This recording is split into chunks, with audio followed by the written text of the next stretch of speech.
Hello learners, welcome to my channel solution. So আজকের ক্লাসে নিয়ে এসেছি তোমাদের জন্য খুব ইম্পর্ট্যান্ট একটা টপিক ঠিক বলবো না, এটা একটা ম্যারাথন ক্লাস। তোমরা থাম্বনেল প্রত্যেকেই দেখেছো, বেঙ্গলি পেডাগগির ম্যারাথন ক্লাস। আমি চেষ্টা করছি তোমাদের একটা ভিডিওতে কমপ্লিট করে দেওয়ার। যদি ভিডিওটা খুব বেশি লেন্দি হয় তো সেক্ষেত্রে আমি তোমাদের দুটো পার্টে করিয়ে দেবো, কিন্তু দুটোর বেশি পার্ট হবে না। চলো তাহলে শুরু করে দিই। আর আরেকটা ক্লাসে আমি তোমাদের বেঙ্গলি পেডাগগির সমস্ত যে এমসিকিউ কোয়েশ্চেন সেগুলো ধরে ধরে আলোচনা করাবো। তো মোটামুটি ধরে রাখো তোমাদের দুটো বা তিনটে পার্টে তোমরা কিন্তু অল ওভার বেঙ্গলি পেডাগগির একটা কমপ্লিট নলেজ তোমরা পেয়ে যাবো, যেটা তোমাদের আপকামিং 24 তারিখের যে টেট পরীক্ষা তার জন্য কিন্তু খুবই ইম্পর্টেন্ট হতে চলেছে। চলো তাহলে শুরু করে দিই। আজকে আমাদের ক্লাস খুব সংক্ষিপ্ত একটা ক্লাস হবে, মানে সংক্ষিপ্ত আকারে বলবো, ভিডিওটা কিন্তু একটু লেন্দি হবে, তোমাদের কিন্তু মনোযোগ রেখে ক্লাসটা করতে হবে। চলো তাহলে স্টার্ট করি। দেখো, পেডাগগি তোমাদেরকে আগে বুঝতে হবে পেডাগগি বিষয়টা কি। তোমাদের ইংলিশ পেডাগগি আমি আগে পড়িয়েছি, তোমাদের আমি ইংলিশ পেডাগগির সঙ্গে নর্মাল যে পেডাগগি বা সাইকোলজি সেখানে বুঝিয়েছি। এখানেও আরেকবার বলছি, দেখো পেডাগগি এটা একটা গ্রিক শব্দ থেকে এসেছে। সেই গ্রিক শব্দটা কি? পেইডাগগিও। আর এই পেইডাগগিও শব্দটার মানে কি? সায়েন্স অফ টিচিং, ওকে, বা আর্ট অফ টিচিং আমরা বলতে পারি। পড়ানোর কৌশল, কিভাবে একটা ছোট বাচ্চাকে আমরা ক্লাসে পড়াবো। কিন্তু এই পেইডাগগিও, এই দুটোর আবার আলাদা অর্থ আছে। পেইডা কথার অর্থ কি? চাইল্ড। আর গগিও শব্দের অর্থ কি? লিড। অর্থাৎ কি বলতে পারি? Lead the child. অর্থাৎ কি একটা শিশুকে পরিচালনা করার পদ্ধতি হলো পেডাগগি। কিভাবে শিশুটাকে পরিচালনা করা হবে।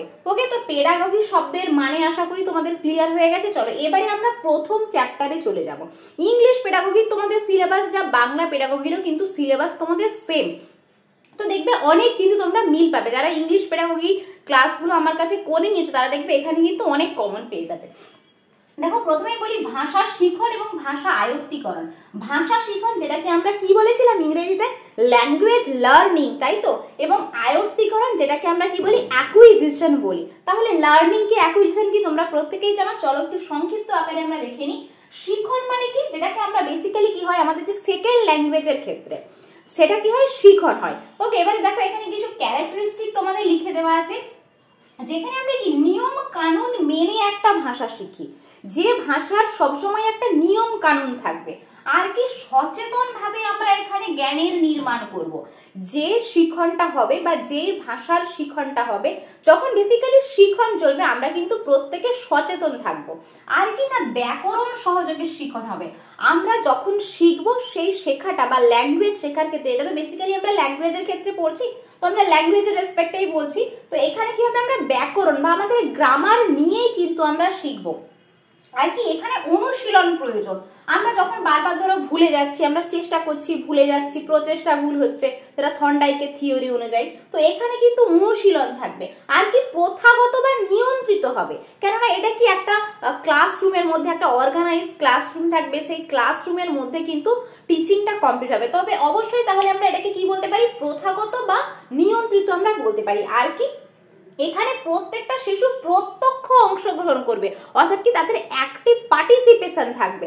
তো এই যে ক্যারেক্টারিস্টিক গুলো আমি প্রত্যেকটা তোমাদেরকে বললাম, কি বললাম? নিয়ম কানুন মেনে সচেতন ভাবে ব্যাকরণ সহযোগে বারবার অনুশীলনের মাধ্যমে যে প্রথাগত শিখনে প্রত্যক্ষ অংশগ্রহণ করে শিক্ষার্থীরা, তাকেই আমরা কি বলি? ভাষার শিখন বলি, যেটাকে আমরা ইংরেজিতে কি বলি? ল্যাঙ্গুয়েজ লার্নিং বলে থাকি। ওকে, বেশি ডিটেলসে আমি যাচ্ছি না। এরপরে দেখো আয়ত্তি। আয়ত্তি যেটাকে আমরা ইংরেজিতে কি বলেছিলাম? ল্যাঙ্গুয়েজ অ্যাকুইজিশন বলেছিলাম। অ্যাকুইজিশন কি? একটা শিশু ছোটবেলায় যে পরিবারে থাকছে, তার পরিবার পরিজন, তার বাবা মা, তার ঠাকুমা দাদু যারা থাকে তার পাশাপাশি, তাদের কাছ থেকে শুনে শুনে সে যে ভাষাটা শেখে, একদম নিজের মতো করে শেখে, সেটাকেই আমরা কি বলছি? ভাষার আয়ত্তি বলছি। দেখো এখানে পয়েন্টগুলো আমি সুন্দর করে তোমাদের লিখে দিয়েছি। অনিয়ন্ত্রিত। অনিয়ন্ত্রিত মানে কি? এখানে কোনো রকম কোনো নিয়ন্ত্রণ থাকে না। আর কি প্রথা বহির্ভূত একটা প্রথাগত আমরা ভাষার শিখনটা কোথায় করেছি? আমরা বিদ্যালয়ে শিখেছি, কেননা ওখানে সবকিছু অর্গানাইজ থাকে, কিন্তু এখানে সবকিছু কিন্তু অর্গানাইজ থাকে না, তাই এটাকে আমরা অনিয়ন্ত্রিত বলবো বা প্রথা বহির্ভূত বলবো। আর কি অবচেতনমূলক প্রক্রিয়া, মানে এখানে বাচ্চারা সচেতন থাকে না, কিন্তু এখানে কি দেখো বাচ্চারা সচেতন ভাবে জ্ঞানে নির্মাণ করে। কিন্তু একটা ছোট বাচ্চা যখন ধরো জন্ম থেকে তার শুরু হচ্ছে, সে বাবাকে দেখছে, তার বাবা কথা বলছে, তার মা কথা বলছে, সে কিন্তু মানে অচেতন ভাবে সে কিন্তু জ্ঞানটাকে নির্মাণ নির্মাণ করছে, এখানে কিন্তু সচেতনতা থাকে না। আর কি এখানে ব্যাকরণের ওপর কোনো জোর দেওয়া হয় না। এছাড়াও কি এটা হয় প্রাকৃতিক এবং স্বতঃস্ফূর্ত, খুব ন্যাচারাল প্রসেসে যে শিখনটা হয়ে থাকে, শিখন বা আয়ত্তি হয়ে থাকে, সেটাকে আমরা ভাষার আয়ত্তীকরণ বলে থাকি। এবং এর যে বেসিক উদ্দেশ্য, পরীক্ষায় কিন্তু এখান থেকে প্রশ্ন দেয় যে ভাষার যে আয়ত্তীকরণ, সেই ভাষার আয়ত্তীকরণের প্রধান উদ্দেশ্য আমরা কি বলতে পারি, যোগাযোগ স্থাপন করা। বেসিক্যালি আমাদের কমিউনিকেশনের জন্য কিন্তু ভাষার আয়ত্তীকরণ হয়ে থাকে। তো পরীক্ষায় প্রশ্ন দিতেই পারে তোমাদের যে মাতৃভাষাটা কি, ভাষার শিখন না ভাষার আয়ত্তি, তাহলে অবশ্যই তোমরা কি আনসার দেবে, মাতৃভাষা শিখছি। আমাদের যখন ল্যাঙ্গুয়েজ 1 শিখছি আমরা, আমাদের যে নিজেদের যে ভাষাটা, মায়ের যে ভাষা বলতে পারি আমরা, সেটাকে আমরা কি বলতে পারি, আমরা বলতে পারি ভাষার আয়ত্তীকরণ, বা যেটাকে আমরা ইংরেজিতে কি বলি, ল্যাঙ্গুয়েজ অ্যাকুইজিশন বলে থাকি। তো ল্যাঙ্গুয়েজ লার্নিং, ল্যাঙ্গুয়েজ অ্যাকুইজিশন, যেটাকে আমরা বাংলায় কি বলি, শিখন আয়ত্তীকরণ। এই নিয়ে আশা করি তোমাদের আর কোনো প্রবলেম নেই। খুব সংক্ষিপ্ত আকারে আমি বলছি, যেটুকু তোমাদের পরীক্ষায় দরকার সেটুকুই আমি তোমাদের কিন্তু বলছি। এরপরে চলো এবার চমস্কির মতটা আমরা জেনে। দেখো চমস্কি কি বলেছেন, পশু পাখি যেগুলো অ্যানিমাল যেগুলো রয়েছে তারা তো আর কথা বলতে পারে না, কিন্তু মানুষের মধ্যে নিশ্চয়ই এমন কোনো নিয়মাবলী রয়েছে, নিশ্চয়ই এমন কোনো সিস্টেম রয়েছে, এমন কোনো ডিভাইস রয়েছে যার জন্য কিন্তু মানুষ কথা বলতে পারে। অন্য কোনো প্রাণী কেন কথা বলতে পারে না? হ্যাঁ, অন্য কোনো প্রাণী কি মনের ভাব প্রকাশ করতে পারে না? নিশ্চয়ই প্রকাশ করতে পারে, কিন্তু মানুষের মধ্যে নিশ্চয়ই কোনো একটা এক্সট্রাঅর্ডিনারি ডিভাইস রয়েছে যার জন্য কি না মানুষ কথা বলতে পারে। এটাই হলো চমস্কির মত। তো সেই প্রসঙ্গে উনি এলএডি এবং এলএএস, কোথাও দেখবে লেখা থাকে এলএলডি, ল্যাঙ্গুয়েজ লার্নিং ডিভাইস। দেখো বিভিন্ন নামে এটা দেওয়া থাকে, এলএডি দেওয়া থাকে, ল্যাঙ্গুয়েজ অ্যাকুইজিশন ডিভাইস থাকে, বা ল্যাঙ্গুয়েজ লার্নিং ডিভাইস দেওয়া থাকে, বা ল্যাঙ্গুয়েজ অ্যাকুইজিশন ডিভাইস দেওয়া থাকে। তো প্রত্যেকের মধ্যে এরকম কোনো একটা কোনো ডিভাইস থাকে বা সিস্টেম থাকে যার জন্য কি হয়, মানুষ ভাষা শিখতে পারে। তো এটুকুই ছিল এখান থেকে জানার। এবারে দেখো ভাষার বিকাশ কিভাবে হয় আমি এখানে লিখে নিয়েছি। এখান থেকেও কিন্তু পরীক্ষায় তোমাদের প্রশ্ন এসেই থাকে। একদম ছোট্ট শিশু জন্মানোর পরে তার কি ধরনের ভাষা দেখা যায়, তার ক্রন্দন দেখা যায় বা ক্রাইং। 2 থেকে 4 মাস বয়সে তার কুইং দেখা যায়। দেখো এগুলোর কিন্তু কোনো রকম কোনো বাংলা নেই, ডাইরেক্ট একদম কুইং দেবে, তোমাদের ব্যাবলিং দেবে, এরকমই দেবে, ঠিক আছে। আর কি 4 থেকে 6 মাস বয়সে তাদের ব্যাবলিং দেখা যায়। 12 থেকে 18 মাস বয়সে তাদেরকে এক শব্দের বচন, মানে একটা একটা করে শব্দ, পেন, ক্যাট, বল, এরকম করে। তারপরে 18 থেকে 24 মাস বয়সে দ্বি শব্দ, মানে দুটো করে শব্দ দ্বারা উচ্চারণ করবে। এবং 2 থেকে 3 বছর বয়সে তারা ছোট্ট ছোট্ট বাক্য বা ছোট ছোট প্রশ্ন তারা করবে। তো মোটামুটি ভাবে এই হয়ে গেল তোমাদের ফার্স্ট চ্যাপ্টার। আমার মনে হয় না এর বাইরে তোমাদের আর ফার্স্ট চ্যাপ্টার থেকে কিছু পড়তে হবে। এবারে তোমরা যদি ডিটেলসে পড়তে চাও সেক্ষেত্রে আমি তোমাদেরকে বলবো আমার যে ল্যাঙ্গুয়েজ লার্নিং অ্যাকুইজিশনের যে ইংলিশ পেডাগজি যে ভিডিওটা রয়েছে সেটা তোমরা দেখতে পারো। আরো ডিটেলসে তোমরা এখান থেকে ইনফরমেশন পেয়ে যাবে। আমি কিন্তু একদম ডিটেলসে ক্লাস করিয়ে দিয়েছি। ওকে, চলো তাহলে আমরা নেক্সট যে চ্যাপ্টার, এর পরের যে চ্যাপ্টার মূল নীতি, সেই চ্যাপ্টারে আমরা চলে যাই। দেখো এবারে আমরা চ্যাপ্টার 2টা লিখে নিয়েছি, দেখতে পাচ্ছ তোমাদের বোর্ডে লেখা আছে সবকিছু। তো 2 নম্বর যে চ্যাপ্টার বাংলা পেডাগজি, সেটা কি না ভাষা শিখনের মূল নীতিগুলো আমরা আলোচনা করব। দেখো এই চ্যাপ্টারে অনেক কিছু আছে, কিন্তু এত বিশেষ তোমাদের কিন্তু পড়ার দরকার নেই। তো আমাদের যেটুকু দরকার আমরা কিন্তু সেটুকু পড়বো। নীতি কি কি কি উপায়ে আমরা ভাষা শিখতে পারবো সেগুলো নিয়ে কিন্তু আমরা আলোচনা করব। দেখো প্রথমেই আমি তোমাদের এখানে 5টা নীতি লিখে দিয়েছি। আবারও বলছি এর বাইরে কিন্তু পড়ার দরকার নেই, তোমাদের এই 5টা নীতি পড়লেই কিন্তু তোমরা পরীক্ষা যদি তোমাদের এখান থেকে প্রশ্ন দেয় তোমরা কিন্তু এখান থেকে প্রশ্ন কমন পেয়ে যাবে। প্রথম দেখো নীতিটা যেটা বলা আছে শিখন তত্ত্বের প্রয়োগ। আমরা কি কি ধরনের তত্ত্ব, কি কি ধরনের থিওরি প্রয়োগ করলে ভাষা শেখাতে পারি। প্রথমেই যে তত্ত্বের কথা বলা আছে সেটা হচ্ছে থর্নডাইকের সংযোজনবাদ, যেটাকে আমরা ইংরেজিতে কি বলি, ট্রায়াল অ্যান্ড এরর থিওরি। সংযোজনবাদ মানে কানেকশনিজম। ওকে, তো কানেকশনটা কার মধ্যে, উদ্দীপক এবং প্রতিক্রিয়ার মধ্যে, স্টিমুলাস এবং রেসপন্সের মধ্যে কিন্তু প্রতিক্রিয়াটা হবে। দেখো থর্নডাইকের সংযোজনবাদে আমরা 3টে সূত্র দেখতে পাই, 3টে মুখ্য সূত্র। গৌণ সূত্রগুলো তোমাদের আলাদা করে আমি সিডিপির পার্টে করিয়ে দিয়েছি, যারা দেখতে চাও ওখান থেকে পুরো ডিটেলস ভিডিওটা তোমরা কিন্তু দেখে নিতে পারো।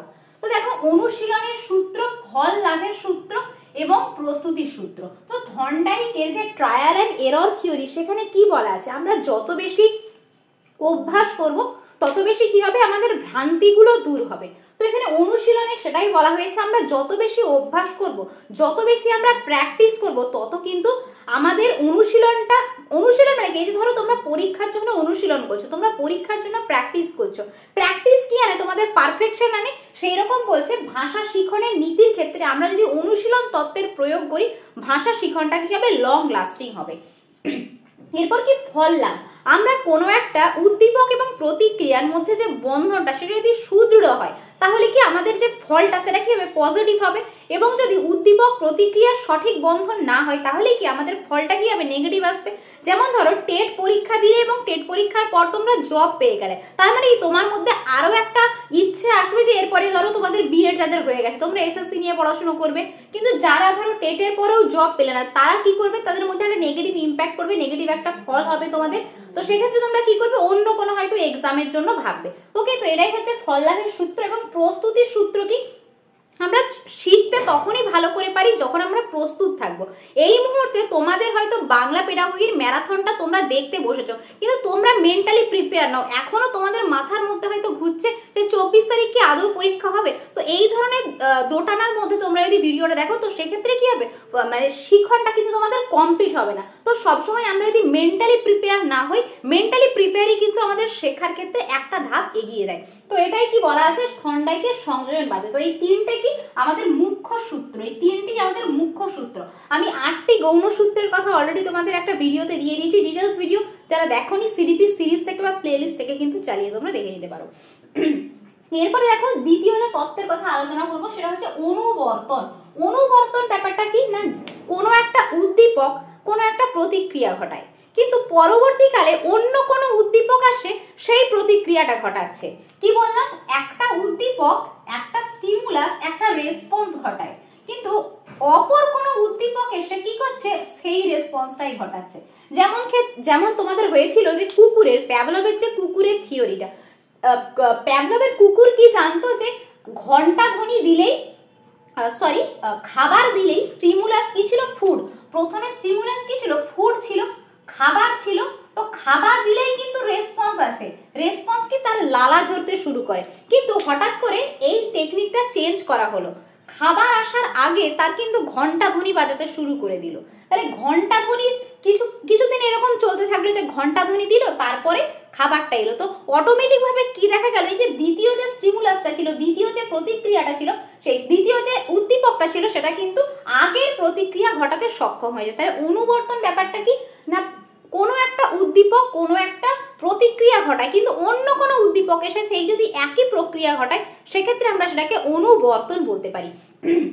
তো অনুবর্তন ব্যাপারটা তোমাদের বুঝিয়ে দিলাম, উদ্দীপক এবং প্রতিক্রিয়ার বন্ধন। তো এই প্যাভলভের যে অনুবর্তন তত্ত্বটা বেসিক্যালি কি হয়, আমাদের যে কুঅভ্যাস দূরীকরণ, আমাদের ভাষা শিক্ষার ক্ষেত্রে বিভিন্ন আমাদের দেখবে আমরা কিছু উচ্চারণ করতে আমরা ভুল উচ্চারণ করি, ঠিক আছে। তো সেই ধরনের অভ্যাস কুঅভ্যাস দূরীকরণ বা ভালো অভ্যাস গঠনের ক্ষেত্রে এই ধরনের অনুবর্তন তত্ত্বের প্রয়োগ আমরা করতে পারি শিখনের ক্ষেত্রে। এরপরে কি আছে, গেস্টাল্টের অন্তর্দৃষ্টি তত্ত্ব। অন্তর্দৃষ্টি তত্ত্ব মানে কি, কোনো যে সমস্যা, হঠাৎ করে তোমার লাইফে কোনো সমস্যা এলো বা শেখার ক্ষেত্রে কোনো সমস্যা এলো, এই সমস্যাটাকে তুমি কি সমগ্র অংশে না দেখে তুমি সেটাকে খণ্ড খণ্ড করে ভাগ করলে।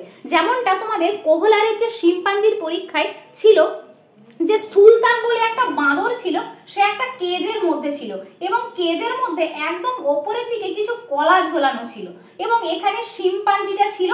তো শিম্পাঞ্জিটার সামনে কিছু টুকরো টুকরো করে কি ছিল, বাঁশের টুকরো ছিল।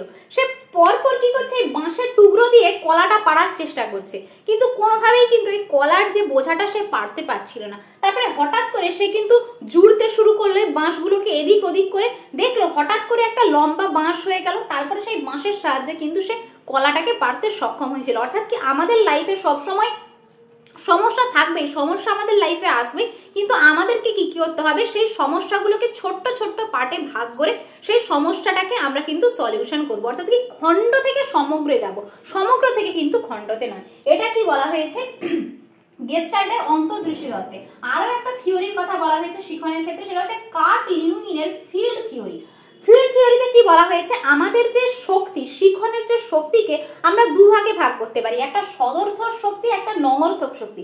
সদর্থক মানে পজিটিভ এনার্জি এবং নঙর্থক মানে নেগেটিভ এনার্জি। তো আমাদের কাজ করার ক্ষেত্রে আমরা যদি পজিটিভ এনার্জি পাই, পজিটিভ যদি শক্তি পাই, আমাদের কি কাজটা অবশ্যই ভালো হবে।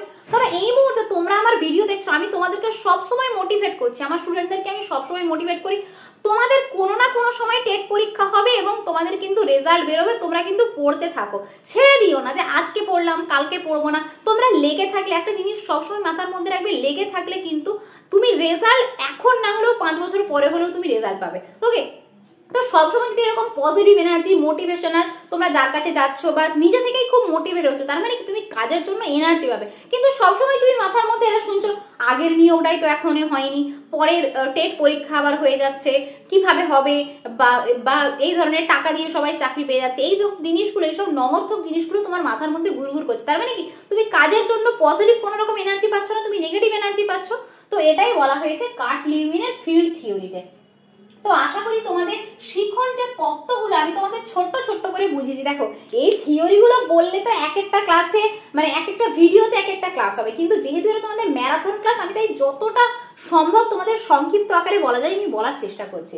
চলো এবারে আমরা যেটা আলোচনা করবো সেটা হচ্ছে মনোবৈজ্ঞানিক পথের শিক্ষাদান। ধরো প্রথম যে নীতিটা আমরা পড়েছিলাম সেটা হচ্ছে শিখন তত্ত্ব প্রয়োগ, দ্বিতীয় যে নীতিটা আমরা পড়বো সেটা হচ্ছে মনোবৈজ্ঞানিক পথের শিক্ষাদান।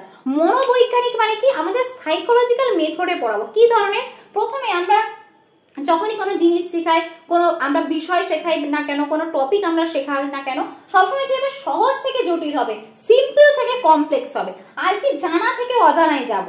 তার যে পূর্ব অভিজ্ঞতার উপর ভিত্তি করে আমরা কিন্তু নতুন শিক্ষাদান করব। আর কি সমগ্র থেকে আংশিক, প্রথমে তার একটা অলওভার একটা আইডিয়া বলে দেবো, যে কোনো একটা ধরো গল্প পড়ানো হচ্ছে, প্রথমে গল্পটা আমরা বলে দিলাম যে গল্পটা এই রয়েছে, তারপরে ছোট্ট ছোট্ট করে প্যারাগ্রাফে আমরা ভেঙে ভেঙে কোথায় কি গ্রামাটিক্যাল পয়েন্ট রয়েছে, কি ছন্দ অলংকার কোথায় কি রয়েছে, সেগুলো আমরা বোঝাবো। এরপরে কি মূর্ত থেকে বিমূর্ত, মূর্ত মানে কি কংক্রিট এবং বিমূর্ত মানে কি অ্যাবস্ট্রাক্ট। ওকে, তো মূলত আমরা যেই ধরনেরই বিষয় পড়াই না কেন, প্রথমে এক্সাম্পল এমন দেবো যেটা তাদের হাতে কলমে তারা কাজ করতে পারবে, তারা টাচ করতে পারবে, তারা ফিল করতে পারবে। তারপর এক্সাম্পল এমন দেব যেটা তাদের কি বিমূর্ত হবে, যেটা তারা আগে করে নিয়েছে, তারপর সেখান থেকে আমরা তাদের ইমাজিনেশন পাওয়ার, তাদের ক্রিয়েটিভিটি পাওয়ার বাড়ানোর জন্য বিমূর্ত এক্সাম্পল দেব। ওকে, তো এটাই আমরা বলতে পারি মনোবৈজ্ঞানিক পথের শিক্ষাদান, যেটা মাতৃভাষা শিখনের দ্বিতীয় মূল নীতি। চলে যাচ্ছে আমাদের পরবর্তী পয়েন্টে, কর্ম সম্পাদনের মাধ্যমে শিক্ষাদান। কর্ম সম্পাদন মানে কি, হাতে কলমে শিখন, কোনো একটা কাজ, কোনো একটা প্রজেক্ট, কোনো ধরনের অ্যাক্টিভিটি তারা নর্মালি তখনই ভালো শিখতে পারবে যখন কি তারা হাতে কলমে কাজটা করতে পারবে, তারা প্র্যাকটিক্যাল করতে পারবে, তারা ফিল্ডে গিয়ে কাজ করতে পারবে। এবং ফিল্ডে গিয়ে কাজ করলে কি হবে, তাদের একটা অভিজ্ঞতা সৃষ্টি হবে এবং অভিজ্ঞতা থেকে কি হবে, তাদের শিখনটা লাভ হবে। তো এটাই হচ্ছে তোমাদের 3 নম্বর যে পয়েন্ট, কর্ম সম্পাদনের মাধ্যমে শিক্ষাদান হবে। কর্ম সম্পাদনের মাধ্যমে শিক্ষাদান করলে কি হবে, এটাই বলেছি, এখানে লিখেছি আমি, দেখো অভিজ্ঞতা অর্জন হবে এবং অভিজ্ঞতা থেকে কি হবে, তার যথার্থ শিখন হয়ে থাকে।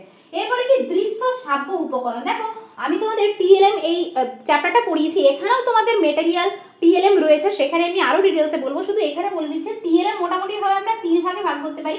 একটা যেটা আমরা শুধু শুনতে পাই, একটা আমরা দেখতে পাই, এবং একটা কি দেখাশোনা। কি বললাম, একটা দেখা, একটা আমরা দেখতে পাই, একটা আমরা শুনতে পাই, শুধু শুনতে পাই, সেখানে আমরা দেখতে পাই না, আর একটা কি দেখা প্লাস শোনা, দুটোই হয়ে থাকে, তাই তো। তো এই ধরনের দৃশ্য শ্রাব্য মানে, দৃশ্য মানে কি দেখতেও পাবে আবার শুনতেও পাবে। তো এই ধরনের এক্সাম্পল আমরা কি কি বলতে পারি, আমরা টিভি বলতে পারি, আর কি বলতে পারি, আমরা কম্পিউটার বলতে পারি।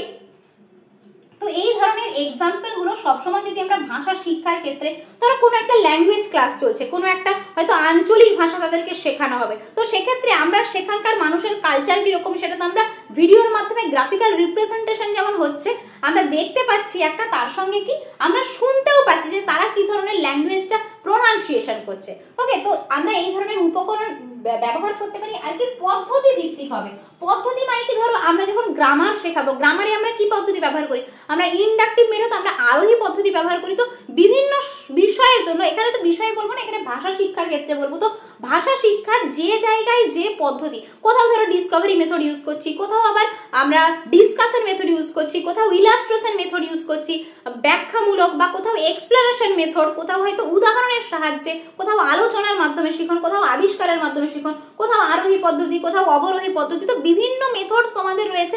তো যেই জায়গায় যে মেথডটা প্রয়োজন সেই মেথডটাকে কিন্তু ইউজ করতে হবে। এটাই কিন্তু ভাষা শিখনের যে মূলনীতির লাস্ট পয়েন্ট।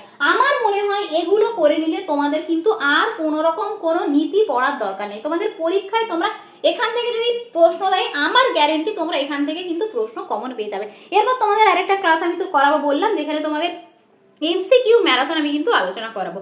সো আশা করি তোমাদের ক্লিয়ার হয়েছে। তোমরা চাইলে লিখে নিতে পারো, তোমরা চাইলে একটা স্ক্রিনশট নিয়ে নিতে পারো। চলে যাচ্ছি আমাদের পরবর্তী চ্যাপ্টারে। দেখো তৃতীয় অধ্যায়টা আমরা লিখে নিয়েছি। তো তৃতীয় অধ্যায় যেটা বাংলা পেডাগোগি, সেটা কি ভাষার বৃত্তি, যেটাকে আমরা কি বলি ফাংশনস অফ ল্যাঙ্গুয়েজ। ওকে, তো ভাষা কি? ভাষা হলো মানুষের ভাব প্রকাশের মাধ্যম। আমরা কি করি? ভাষার মাধ্যমে নিজের মনের ভাব একে অন্যের কাছে প্রকাশ করি। ধরো আমি এই সময় পড়াচ্ছি, আমি ভাষার বৃত্তি সম্পর্কে তোমাদের কাছে বলছি। তো এই যে উদ্দেশ্য, ভাষা ব্যবহার আমরা কেন করছি, এর উদ্দেশ্যটা জানাই কিন্তু ভাষার বৃত্তি। দেখো এখানে সংজ্ঞা আমি লিখে দিয়েছি যে ভাষা ব্যবহার বা প্রয়োগ করার পিছনে যে উদ্দেশ্য থাকে তাকেই ভাষার বৃত্তি বলে। তোমাদের নামটা শুনে, বাংলা নামটা শুনে হয়তো কঠিন লাগছে, তো কঠিন কিছুই নয়, খুবই সহজ একটা চ্যাপ্টার। এটা আমি এত সহজে তোমাদেরকে বোঝাবো, আমার মনে হয় না ক্লাসটা দেখার পর তোমাদের আর কোনো রকম কোনো ডাউট থাকবে। তো দেখো কি বললাম, ভাষা প্রয়োগ বা ভাষা ব্যবহার করার পিছনে যে উদ্দেশ্যটা থেকে থাকে সেটাকে আমরা কি বলি ভাষার বৃত্তি বলে থাকি। এবারে দেখো ভাষার মোটামুটি ভাবে তিনটে বৃত্তি হয়ে থাকে। একটা কি তথ্যমূলক, একটা কি ভাব প্রকাশমূলক, আর একটা কি নির্দেশমূলক। খুব সুন্দর উদাহরণের সাহায্যে তোমাদেরকে বলবো। তথ্যমূলক মানে কি? যেমন ধরো আমি তোমাদের বলছি আগামীকাল তোমাদের West Bengal board of primary education থেকে নোটিশ দিয়েছে অ্যাডমিট কার্ড ডাউনলোড করার জন্য। কিসের অ্যাডমিট কার্ড? 2023-এর তোমাদের যে প্রাইমারি টেট, সেটা 24শে সেপ্টেম্বর রবিবার দুপুর 12টা থেকে অনুষ্ঠিত হবে। তো এখানে আমি কি করছি? একটা তথ্য দিচ্ছি। ওকে, হতেও পারে 24শে ডিসেম্বর পরীক্ষা নাও হতে পারে, অর্থাৎ কি তথ্যটা ঠিকও হতে পারে, তথ্যটা ভুলও হতে পারে। কিন্তু এখানে কি করছি? কোনো মনের ভাব আমি প্রকাশ করছি না, আমি তোমাদের জাস্ট একটা ইনফরমেশন দিচ্ছি। কি ইনফরমেশন? যে তোমাদের পরীক্ষা হবে, বা আমি হয়তো বলছি যে রবীন্দ্রনাথ এত সালে জন্মগ্রহণ করেন। তো এটা কি? আমি একটা ইনফরমেশন দিচ্ছি। বা আমি বলছি দেখো এই যে মার্কারটা না, এই মার্কারের যে কালিটা আমরা যদি হাতে লাগাই না, এটা কি আমাদের শরীরের জন্য ক্ষতি করে। তো এই ধরনের কয়েকটা এক্সাম্পলের সাহায্যে আশা করি তোমরা বুঝতে পেরে গেছো যে তথ্যমূলক কি, যেখানে কোনো ভাব প্রকাশের জায়গা থাকে না, শুধুমাত্র আমরা কয়েকটা ইনফরমেশন আমাদের যে অপোজিটে যে মানুষরা রয়েছে তার কাছে আমরা প্রেরণ করি। তো এটাই হচ্ছে ভাষার প্রথম বৃত্তি, যেটাকে আমরা কি বলি তথ্যমূলক বৃত্তি। এরপরে কি ভাব প্রকাশমূলক বৃত্তি। ভাব প্রকাশ মানে কি এক্সপ্রেশন, আমি নিজের মনের ভাবটা তোমাদের কাছে প্রকাশ করছি। যেমন ধরো আমি বলছি গত দুদিন ধরে আমার মনটা খুব খারাপ। কেন খারাপ? কারণ আমার ফোনটা খারাপ হয়ে গেছে, তাই আমার মনটা খারাপ। তো অপর পার্সন বা আমার কোনো স্টুডেন্ট ধরো বা আমার পরিবারের কেউ আমাকে হয়তো সহানুভূতি জানাচ্ছে যে চিন্তা করো না, তোমার ফোন খুব তাড়াতাড়ি ঠিক হয়ে যাবে। বা এরকম হয়তো দেখো রাস্তাঘাটে আমরা শুনতে পাই যে অনেকে নিজের মনের দুঃখের কথা অপরজনকে বলে, জানো আমার পরিবারে এটা ঘটেছে বা আমার ফ্যামিলিতে এই ধরনের ঘটনা ঘটেছে। নিজের মনের এক্সপ্রেশন আমরা যখন অপর কাউকে প্রকাশ করি, বেসিক্যালি আমরা ভাব বিনিময় করে থাকি, ঠিক আছে? তো সেটাকেই আমরা কি বলতে পারি? ভাব প্রকাশমূলক বৃত্তি। এরপরে তৃতীয় যে বৃত্তি সেটা হচ্ছে নির্দেশমূলক বা অনুরোধমূলক। নির্দেশমূলক মানে কি? ধরো আমি বলছি এই তুমি দরজাটা বন্ধ করো তো, মানে কি আমি অর্ডার দিচ্ছি, ঠিক আছে? আর কি অনুরোধ মানে কি? আমি বলছি দয়া করে দরজাটা বন্ধ করো। ছোটবেলায় তোমরা পড়তে না এরকম ইম্পারেটিভ সেন্টেন্স, অপটেটিভ সেন্টেন্স। তো এই ধরনের ভাষার বৃত্তির যে তৃতীয় বৃত্তিটা সেটা হচ্ছে নির্দেশমূলক, যেখানে আমি কোনো রকম কোনো অর্ডার করছি, আমি কোনো উপদেশ এখানে বলবো না, আমি কোনো নির্দেশ দিচ্ছি, ঠিক আছে? তো সেটাকেই আমরা কিন্তু তৃতীয় বৃত্তি বলি। এখানে কিন্তু নির্দেশও থাকবে, অনুরোধও থাকবে বা কোনো উপদেশও থাকবে, ঠিক আছে? তো এই হয়ে গেল তোমাদের মোটামুটি ভাষার তিনটে বৃত্তি। দেখো এবারে আরেকটা জিনিস বলি, তোমরা অনেক জায়গায় হয়তো পড়েছো যে রোমান বিজ্ঞানী জ্যাকবসন, বিজ্ঞানী হ্যালিডে বিভিন্ন রকম কিন্তু ভাষার বৃত্তি, কেউ 6টা বৃত্তির কথা বলেছেন, কেউ 7টা বৃত্তির কথা বলেছেন। তো আমার মনে হয় কিন্তু এত ডিটেলসে তোমাদের পড়ার দরকার নেই। আর সব থেকে বড় কথা, এটা তোমাদের ম্যারাথন ক্লাস, আমি তোমাদের যেটুকু দরকার কিন্তু সেটুকুই প্রোভাইড করছি। দেখো মোটামুটি ভাবে ভাষার অন্যান্য যে বৃত্তিগুলো সেগুলো আমরা এখানে কিন্তু আলোচনা করব। প্রথমেই আমি যেটা বলবো তুলনা করা বা পার্থক্য করা। আমরা কি হয় কোনো কোনো জিনিসের মধ্যে তুলনা করি। যেমন ধরো আমি বলছি আমার কাছে এই মুহূর্তে দুটো মার্কার আছে, আমি যদিও এই মুহূর্তে খুঁজে পাচ্ছি না আমার কাছে মার্কারটা। ধরো দুটো মার্কারের মধ্যে পার্থক্য কি, বা দুটোর কোয়ালিটির কি পার্থক্য, বা কোনো জিনিসের, দুটো জিনিসের হয়তো দামের পার্থক্য। ওকে, আর কি প্রশ্ন জিজ্ঞাসা করা। প্রশ্ন মানে কি? আমি ধরো বলছি যে তোমার নাম কি বা তোমার বাড়ি কোথায়। যখন স্টুডেন্টরা আমার কাছে অ্যাডমিশন নেয় ভর্তি হওয়ার জন্য, তো আমি তাদেরকে জিজ্ঞাসা করি তাদের কোন জেলা বা তারা কতদূর তাদের একাডেমিক কোয়ালিফিকেশন, তারা বিএড করেছে বা ডিএড করেছে। এখন ধরো যেমন ডিএলএড হয়ে গেছে, আগে তো বিএড ডিএড সবাই প্রাইমারিতে বসতে পারতো। ওকে, আর কি পছন্দ বা অপছন্দ জ্ঞাপন। আমি যেমন বলছি ধরো আমার মিষ্টি খেতে খুব ভালো লাগে, বা আমার তেতো খেতে খুব অপছন্দ, বা আমার মাটন খেতে ভালো লাগে, আমার চিকেন খেতে অতটা ভালো লাগে না। মানে এই ধরনের পছন্দের জিনিসগুলো আমি যখন শেয়ার করছি। আর কি ভবিষ্যৎ সম্পর্কে বলা, দেখো আমি তোমাদের সবসময় যেটা বলি, ফিউচারে কি হবে সেটা দেখার দরকার নেই, এই মুহূর্তে তোমরা প্রেজেন্ট নিয়ে থাকো। পরীক্ষা 24 তারিখে হবে, সেটা নিয়ে কিন্তু তোমরা ফোকাস করো। আর কি শুভেচ্ছা জ্ঞাপন করা, শুভেচ্ছা মানে এই যে ধরো তোমাদের পরীক্ষা হবে, আমি তোমাদেরকে বলছি বেস্ট অফ লাক, তোমরা কিন্তু মন দিয়ে সবাই পরীক্ষা দেবে। প্রত্যেকটা ভিডিও শেষে আমি তোমাদেরকে কি বলি, ভালো থেকো, সুস্থ থেকো, মন দিয়ে পড়াশোনা করতে থেকো, তোমাদের পরীক্ষার জন্য কিন্তু সবাইকে আমি শুভেচ্ছা জ্ঞাপন করি। আর কি বা কোনো একটা হয়তো কেউ ভিক্টরি লাভ করেছে, ধরো তারা টেট পাস করলো, পরীক্ষার পরে তাদেরকে আমি কংগ্রাচুলেশন জানাবো, বা কেউ কোনো একটা ভালো কাজের জন্য। জানো রিসেন্টলি ধরো আমার 3 মাসের ইউটিউব চ্যানেল, সেখানে 1K সাবস্ক্রাইবার কমপ্লিট করলো। তো আমার অনেক বন্ধু বান্ধব, আমার অনেক স্টুডেন্ট আমাকে কংগ্রাচুলেশন জানিয়েছে, তো এটাকেই বলে শুভেচ্ছা জ্ঞাপন। আর কি পরিচয় দেওয়া, ধরো আমি তোমাদের প্রত্যেককে পরিচয় দিই, যে প্রথমেই এসে বলি hello learners, welcome to my channel solution. তো আমি হচ্ছে সলিউশনের ওনার, আমি তোমাদেরকে নিজের পরিচয় দিচ্ছি। ওকে, আর কি না মতামত প্রদান, আমি সবসময় কি করি না, আমরা সবসময় আমরা অনেকেই আছে, আমাদের নিজের মতামতটা আমি তোমাদেরকে বলি। তো দেখো এই প্রশ্ন কোনো যে পেডাগজিক্যাল যে প্রশ্নগুলো হয়, আমি সবসময় কি বলি, দেখো এটা আমার মনে হয়, এবারে পর্ষদ কি আনসার দেবে তার সেটা কিন্তু আলাদা ব্যাপার, কিন্তু আমার মনে হয় এই আনসারটা কিন্তু সঠিক হওয়া দরকার। ওকে, আর কি কার্য কারণ ব্যক্ত করা, আমরা কোনো জিনিসের কেন এই যে কাজটা ঘটলো তার পিছনে কি কারণ আছে সেটা আমরা নির্ণয় করি। ওকে, তো এই হচ্ছে মোটামুটি ভাবে ভাষার অন্যান্য বৃত্তি। তো আশা করি তোমরা বুঝতে পেরেছো ভাষার বৃত্তি সম্পর্কে কিছুই নেই, খুব সহজ একটা চ্যাপ্টার। যেমনটা তোমাদের বললাম, বিভিন্ন মনোবিজ্ঞানী কিন্তু বিভিন্নভাবে ভাগ করেছেন। তো আমার মনে হয় সেগুলো কিন্তু তোমাদের অতটা ইম্পর্টেন্ট নয়, পরীক্ষায় সেভাবে আসে না সেখান থেকে প্রশ্ন, তোমরা চাইলে কিন্তু পড়তে পারো বই থেকে। তো আশা করি তোমাদের থার্ড চ্যাপ্টারটা ক্লিয়ার হয়ে গেছে। চলে যাচ্ছি আমাদের পরবর্তী চ্যাপ্টারে। দেখো এবারে আমি 4 নম্বর চ্যাপ্টার নিয়ে তোমাদের সাথে আমি আলোচনা করব, যেটা কি ভাষা শিক্ষায় ব্যাকরণের ভূমিকা, role of grammar in a language. তো বেসিক্যালি এই চ্যাপ্টার থেকে তোমাদের পদ্ধতি থেকেই কিন্তু প্রশ্ন দেয়, আর কোনো প্রশ্ন কিন্তু এখান থেকে দেয় না যে ব্যাকরণের সৃষ্টি কিভাবে হয়েছিল, এর হিস্ট্রি কি, এখান থেকে কিন্তু সেরকমভাবে কোনো প্রশ্ন দেয় না। তাই আমি হিস্ট্রিতে খুব একটা জোর দিচ্ছি না। মোটামুটিভাবে তোমাদের জেনে রাখতে হবে যে ব্যাকরণ, এটা বেসিক একটা তোমাদের ধারণা তোমাদের প্রত্যেকের জেনে নেওয়া দরকার যে ব্যাকরণ কি, যার ব্যুৎপত্তিগত অর্থ কি, যেটাকে আমরা কি বলি বিশ্লেষণ করা বলি। অর্থাৎ কি যেখানে আমরা কি ভাষার অভ্যন্তরীণ শৃঙ্খলা শিখি। ধরো গ্রামার শেখা কেন হয়, আমরা ভাষাকে যথাযথভাবে ব্যবহার যাতে করতে পারি সেই জন্যই কিন্তু আমরা ভাষাটাকে মানে ব্যাকরণকে আমরা শিখি।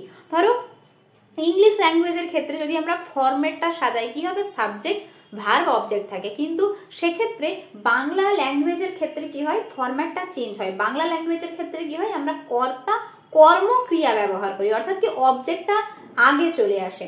তো এই ধরনের ফরম্যাট শেখার জন্য কিভাবে আমরা সুন্দর করে আমাদের লেখার ক্ষেত্রে বলার ক্ষেত্রে আমরা কত ভালোভাবে অ্যাপ্লাই করতে পারি, সেই জন্য কিন্তু আমরা ব্যাকরণ শিখে থাকি। আর কি এটা ভাষাকে নিয়ন্ত্রণ করে অবশ্যই। আমরা কি ইচ্ছে মতো অনেক সময় কথা বলে দিই, কিন্তু সেক্ষেত্রে কি হয় যদি আমরা ব্যাকরণ শিখে থাকি আমরা সুমার্জিতভাবে কিন্তু ভাষাটাকে ব্যবহার করতে পারবো। চলো এবারে এর হিস্ট্রি সম্পর্কে কিছুটা ইনফরমেশন আমরা জেনে নিই, কিভাবে ব্যাকরণ এসেছে আমাদের ভারতে বলো বা আমাদের ইতিহাসে কিভাবে ব্যাকরণ এসেছিল সেই সম্পর্কে। দেখো এগুলো থেকে আবারও বলছি প্রশ্ন কিন্তু সেরকম দেয় না, তবু তোমাদের একটা জেনারেল নলেজের জন্য আমি তোমাদের বলে রাখছি। দেখো প্রথমেই লেখা আছে ইতিহাসের প্রথম ব্যাকরণবিদ কি পাণিনি। পাণিনির বিখ্যাত বই অষ্টাধ্যায়ী তোমরা জানো, সেখানে কিন্তু ব্যাকরণের কথা প্রথম বলা হয়। তো ইতিহাসের প্রথম ব্যাকরণবিদ কিন্তু আমরা পাণিনিকে বলে থাকি। আর কি বাংলা ভাষায় প্রথম ব্যাকরণবিদ মনুয়েল দা আজুমসাও, ইনি হচ্ছেন বাংলা ভাষার প্রথম ব্যাকরণবিদ।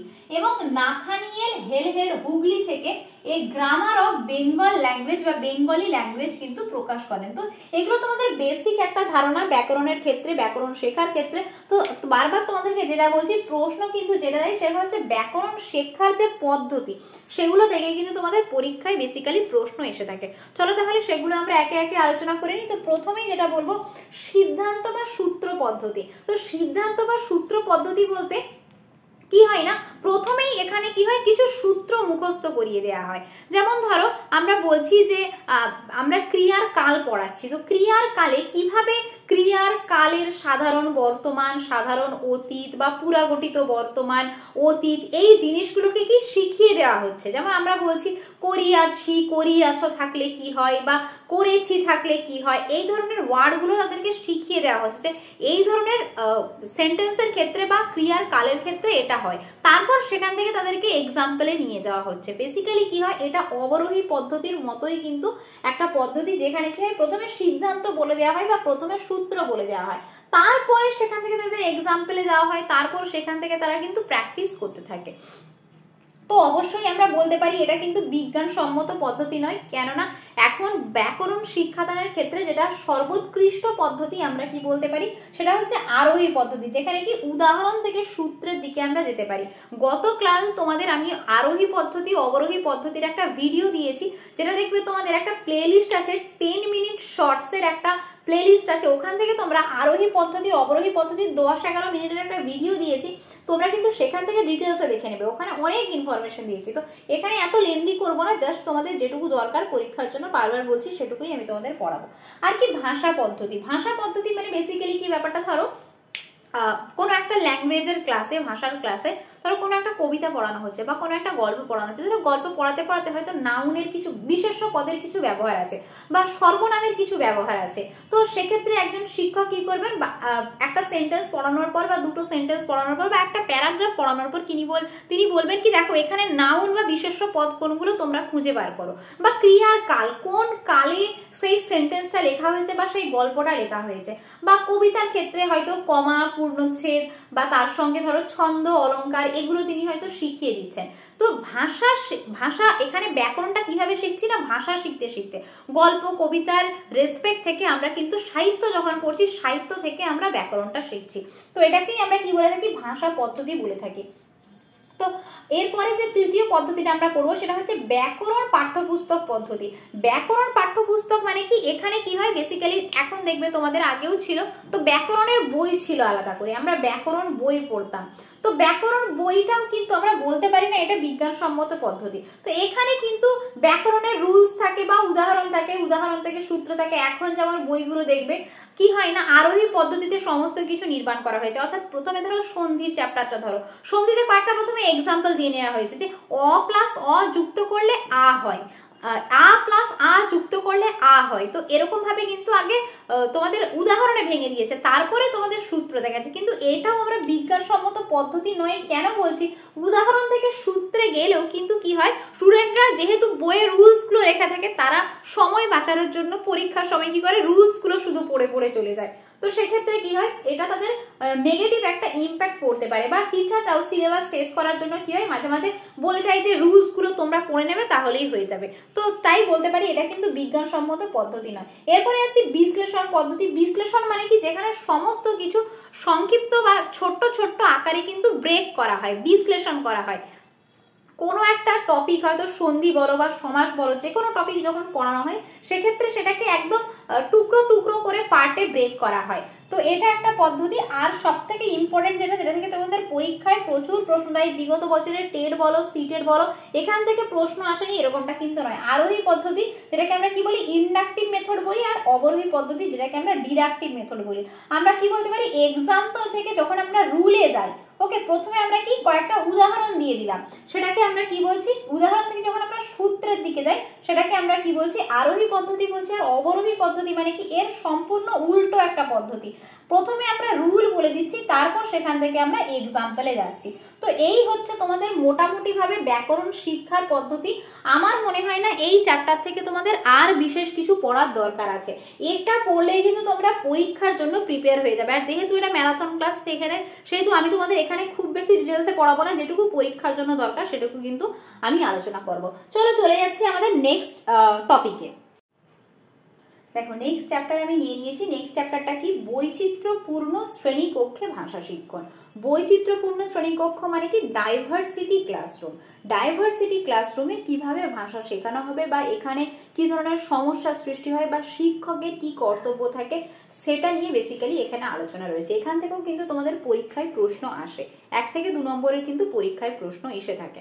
চলো তাহলে স্টার্ট করে দিই। তো বেসিক্যালি আমাদেরকে বুঝতে হবে বৈচিত্র্যতা ব্যাপারটা কি, ডাইভার্সিটি ব্যাপারটা কি। ডাইভার্সিটি মানে কি, সহজ কথায় যদি বলি তো বলতে হয় যে একটা ক্লাসরুম, সেখানে কি একই ব্যাকগ্রাউন্ড থেকে তো আর ছেলে মেয়েরা আসে না, যেসব শিশুরা আসে বা যেসব বাচ্চারা আসে তারা বিভিন্ন ব্যাকগ্রাউন্ড থেকে আসে, বিভিন্ন সোশ্যাল কালচার থেকে, বিভিন্ন ল্যাঙ্গুয়েজ গ্রুপ থেকে, বা কোথাও হয়তো ফার্স্ট জেনারেশন লার্নার আসে বা কোথাও হয়তো সেকেন্ড জেনারেশন লার্নার আসছে, তাদের এবিলিটি আলাদা, তাদের ক্যাপাবিলিটি আলাদা, সমস্ত কিছু নিয়ে কিন্তু একটা শিক্ষককে ক্লাস করতে হয়। সেটাই এখানে লেখা আছে, দেখো যে বৈচিত্র্যতা বলতে কি, প্রথমত হয় ভাষা বা সম্প্রদায়গত দিক থেকে, বিভিন্ন ভাষার ছেলেমেয়েরা আসে, তাদের আঞ্চলিক ভাষা হয়তো আলাদা, বিভিন্ন সম্প্রদায়ের ছেলেমেয়েরা আসে, তাদের সংস্কৃতি ভিন্ন হয়, তাদের যে ধর্ম বিশ্বাস সেটাও কিন্তু ভিন্ন রকম হয়ে থাকে, এবং কি তাদের মানের দিক, যেটা তোমাদেরকে এবিলিটির কথা বললাম, ক্যাপাবিলিটির কথা বললাম, কেউ হয়তো উচ্চ মেধা সম্পন্ন, কেউ হয়তো নিম্ন মেধা সম্পন্ন, সেই সমস্ত কিছুকে নিয়ে, এবং তাদের যে শারীরিক ক্ষমতা, তাদের হয়তো কোনো রকম কোনো ডিসঅর্ডার রয়েছে, কোনো অসঙ্গতি রয়েছে, সেই অসঙ্গতি এবং তাদের যে মানসিক ক্ষমতা, ওকে, তো সেই সব কিছুই কিন্তু বৈচিত্র্যপূর্ণ ক্লাসরুমে পড়ে। ডাইভার্সিটি, কত ধরনের ডাইভার্সিটি দেখা যায়, দেখো আমি প্রত্যেকটা লিখে দিয়েছি, তো আশা করি তোমরা বুঝতে পেরেছো বৈচিত্র্যটা কি। তো এই সব কিছুকে নিয়ে যখন একটা টিচারকে ব্যালেন্স করে ক্লাস করতে হয়, তো কতটা কিন্তু চাপ সে অনুভব করে, আশা করি তোমরা বুঝতে পারছো। দেখো এবারে শিক্ষকের ভূমিকা কি, দেখো নেক্সট পয়েন্টটা আমি লিখে রেখেছি। তো একটা শিক্ষক কি করবেন, এই ধরনের যখন বৈচিত্র্যপূর্ণ শ্রেণীকক্ষ থাকবে, সর্বপ্রথম যেটা তার কর্তব্য, তিনি কিন্তু ধৈর্য ধরে ক্লাসটাকে কন্ট্রোল করবেন। বিভিন্ন ল্যাঙ্গুয়েজের হয়তো ছেলেমেয়েরা থাকে, তো সেক্ষেত্রে কি করবেন, তিনি একটা ল্যাঙ্গুয়েজ ইউজ করবেন, তিনি তার কাছ থেকে শুনবেন, তার আঞ্চলিক ভাষাটা শুনবেন। এই ধরনের প্রশ্ন তোমাদের দেয় যে আঞ্চলিক ভাষা সম্পন্ন এলাকা থেকে হয়তো কোনো ছেলে এসেছে, তো তুমি তার সাথে কোন ল্যাঙ্গুয়েজে মানে কমিউনিকেশনটা করবে, তার নিজের ল্যাঙ্গুয়েজে নাকি তোমার ল্যাঙ্গুয়েজে, তো তুমি সবসময় কি করবে, তার ল্যাঙ্গুয়েজটা কিন্তু শুনবে, শোনার পর তুমি তাকে বলবে দেখো এটাকে যদি এভাবে তুমি বলো তাহলে কিন্তু ভালো হয়, অর্থাৎ কি তোমার একটা স্ট্যান্ডার্ড অ্যাডভান্স একটা ল্যাঙ্গুয়েজ থাকবে, সেই ল্যাঙ্গুয়েজে তুমি পড়াবে, কিন্তু তাদের যে মনোভাবটা সেটাও কিন্তু, তাদের যে একটা বলার কিছু আছে সেটাও কিন্তু তুমি শুনে নেবে, কিন্তু তুমি একটা ল্যাঙ্গুয়েজেই সবাইকে পঠন পাঠন ক্লাসটাকে সম্পন্ন করবে। এছাড়া কি ছেলে মেয়েদের মধ্যে কোনো রকম কোনো পার্থক্য রাখা থাকবে না, তাদের মনের ভাব, তারা কি ধরনের কি বলতে চাইছে, তাদের আগ্রহ, তাদের ইচ্ছা, তাদের এবিলিটি, তাদের ক্যাপাবিলিটি, সমস্ত কিছু অনুযায়ী বা সমস্ত কিছুকে মাথায় রেখে কিন্তু কার কোনো ধরনের ডিসঅর্ডার আছে কিনা, কেউ মানের দিক থেকে পিছিয়ে পড়েছে কিনা, বা কারো হয়তো সেই পার্টিকুলার দিনে বিশেষ কোনো সমস্যা হয়েছে কিনা, সেই সমস্ত কিছু ব্যালেন্স করে কিন্তু একটা শিক্ষককে সবসময় ক্লাস করা উচিত। তো দেখো এবারে আমরা যেটা আলোচনা করবো সেটা হচ্ছে ভাষার ক্ষেত্রে কি কি অসুবিধা আমরা দেখতে পাই, একটা ডাইভার্সিটি ক্লাসরুমে কি কি ধরনের সমস্যা দেখতে পাই সেটা নিয়ে আমরা আলোচনা করব। প্রথমেই দেখো শিক্ষকের নির্দেশ অনুসরণ করতে না পারা। নির্দেশ অনুসরণ মানে কি, ধরো টিচার বোর্ডে একটা কিছু লিখছে বা তিনি একটা মুখে কিছু বলছেন, ধরো পিছিয়ে পড়া যারা ছাত্রছাত্রী তারা হয়তো সেটা নিতে পারছে না, তো এই ধরনের অসুবিধা দেখা যায়। আর কি, বুঝতে না পারা, এই যে বুঝতে না পারা, এই পয়েন্টটাই তোমাদেরকে বললাম যে যেটা বলছেন বা যেটা লিখছেন সেটা হয়তো বুঝতে পারছে না, কোনো হয়তো কবিতা একটা পড়াচ্ছেন বা ধরো কোনো একটা নাটক পড়াচ্ছেন বা যে কোনো ধরনের গ্রামারের ক্লাস করাচ্ছেন, ভাষার ক্লাস করাচ্ছেন, যে ভাষায় কথা বলছে সেই ভাষাটা হয়তো তারা নিতে পারছে না, বা বোর্ডে যে লেখাটা লেখা হচ্ছে সেটা হয়তো তারা নিতে পারছে না, তো এই ক্ষেত্রে অসুবিধা দেখা যায়। এছাড়া কি শ্রবণ, কথন, পঠন, লিখন জনিত সমস্যা, ধরো কিছু কিছু সময় দেখবে ক্লাস 1-এ এসে গেছে বা ক্লাস 3-4-এ উঠে গেছে, সেক্ষেত্রে তখনও তারা হয়তো অ আ ক খ এটাও ঠিক মতো লিখতে পারছে না, যেহেতু তার বয়স হয়ে গেছে তাই ক্লাসে তুলে দেওয়া হয়েছে পরের ক্লাসে। তো এই ধরনের সমস্যা কিন্তু একটা টিচার সবসময় ফেস করেন, যে তাদের হয়তো অক্ষর পরিচয় ঠিক মতো হয়নি কিন্তু তারা উত্তীর্ণ হয়ে গেছে পরবর্তী ক্লাসে, তো তারা হয়তো ঠিক মতো শুনতে পায় না, তারা ঠিক মতো বলতে পারে না, বা কারো কারো ক্ষেত্রে লেখার ক্ষেত্রে সমস্যা হয়, কেউ হয়তো ঠিক মতো পড়তে পারে না। তো এই সব কিছু কিন্তু একটা ক্লাসরুমের মধ্যে প্রায়শই দেখা যায়, যেটা কিন্তু একটা শিক্ষককে ফেস করতে হয়। আর কি না, উচ্চারণে জটিলতা থাকে, কারো কারো হয়তো এটা হয়তো বায়োলজিক্যাল কোনো একটা ফ্যাক্টর হয়ে থাকে, উচ্চারণে হয়তো জটিলতা থাকে, বা কোনো রকম কোনো আঘাতজনিত কারণে কিন্তু উচ্চারণের জটিলতা সৃষ্টি হয়ে থাকে, এইগুলোও কিন্তু বৈচিত্র্যপূর্ণ ক্লাসে দেখা যায়। আর কি, শব্দের পুনরাবৃত্তি, কেউ হয়তো দেখবে নিজের মনের ভাব প্রকাশ করতে গিয়ে বারবার বারবার একই কথা বলে ফেলছে, নতুন ভাষা হয়তো বলতে পারছে না, তো এই ধরনের অসুবিধাও কিন্তু দেখা যায়। তো বেসিক্যালি এগুলোকেই আমরা বলতে পারি ভাষার অসুবিধা। চলো এরপরে আমরা যে পয়েন্ট নিয়ে আলোচনা করবো সেটা হচ্ছে ভাষার অসঙ্গতি। কি কি ধরনের অসঙ্গতি বা ডিসঅর্ডার, যেটাকে আমরা ইংরেজিতে কি বলে থাকি, ডিসঅর্ডারের উপরে তোমাদের একটা পার্টিকুলার ভিডিও আছে, এখানে ডিসলেক্সিয়া, ডিসগ্রাফিয়া, অ্যাফাসিয়া, প্র্যাক্সিয়া, এগুলো নিয়ে আমি আলোচনা করেছি, ADHD, এই প্রত্যেকটা আলোচনা করা আছে, চাইলে তোমরা দেখে নিতে পারো ইংলিশ পেডাগজির প্লেলিস্ট থেকে গিয়ে। চলো এবারে আমরা মানে এই যে দুটো অসঙ্গতি বেসিক্যালি বাংলা ভাষার ক্ষেত্রে আমরা দেখতে পাই, একটা হচ্ছে প্রকাশমূলক অসঙ্গতি, একটা হচ্ছে গ্রহণমূলক অসঙ্গতি। প্রকাশমূলক মানে কি, আমাদের নিজের কোনো একটা শিশু হয়তো নিজের মনের ভাবটা প্রকাশ করতে পারছে না, সে হয়তো জানে, সে হয়তো কারেক্ট আনসারটা জানে, কিন্তু টিচার যখন জিজ্ঞাসা করছে সে কিন্তু নিজের মনের মানে কথাটা সে বলতে পারছে না। ধরো কোনো একটা গল্প একটু আগে টিচার পড়িয়েছেন, এবারে টিচার বলছেন তোমরা নিজেদের ভাষায় গল্পটা বলো, কিন্তু সেই পার্টিকুলার স্টুডেন্ট বা একদল ধরো স্টুডেন্ট কি নিজের ভাষায় সেটা প্রকাশ করতে পারছে না, অর্থাৎ কি প্রকাশের অসঙ্গতি। তার মনের মধ্যে হয়তো কথাটা রয়েছে, কিন্তু সে কিভাবে রিপ্রেজেন্ট করবে, বা সে ভাবছে কি আমি যদি বলি উত্তরটা হয়তো ভুল হবে, টিচার হয়তো হাসতে পারেন, বা আমার চারপাশে যেসব স্টুডেন্ট রয়েছে তারা হয়তো হাসাহাসি করতে পারে। তো এই ধরনের অসঙ্গতি কিন্তু দেখা যায়, এটাকেই আমরা কি বলতে পারি, প্রকাশমূলক অসঙ্গতি, এক্সপ্রেসিভ ডিসঅর্ডার। এক্সপ্রেশন মানে প্রকাশের ক্ষেত্রে অসুবিধা।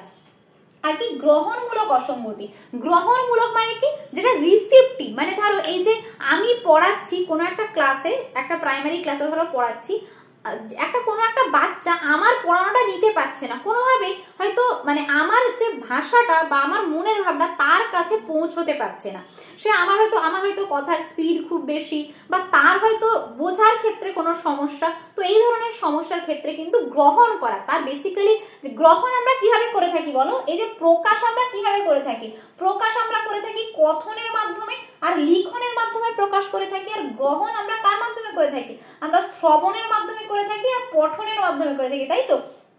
তো গ্রহণ মানে কি, কোনো জিনিস আমি বলছি তার হয়তো কানে কোনো রকম কোনো সমস্যা আছে, তো তার জন্য কি সে হয়তো নিতে পারছে না, বা ধরো যে ভাষায় লেখাটা আছে, কোনো একটা ধরো ল্যাঙ্গুয়েজে লেখাটা আছে, তো সেটা হয়তো সে পড়তে পারছে না, হয়তো তার কাছে সেটা খুব জটিল।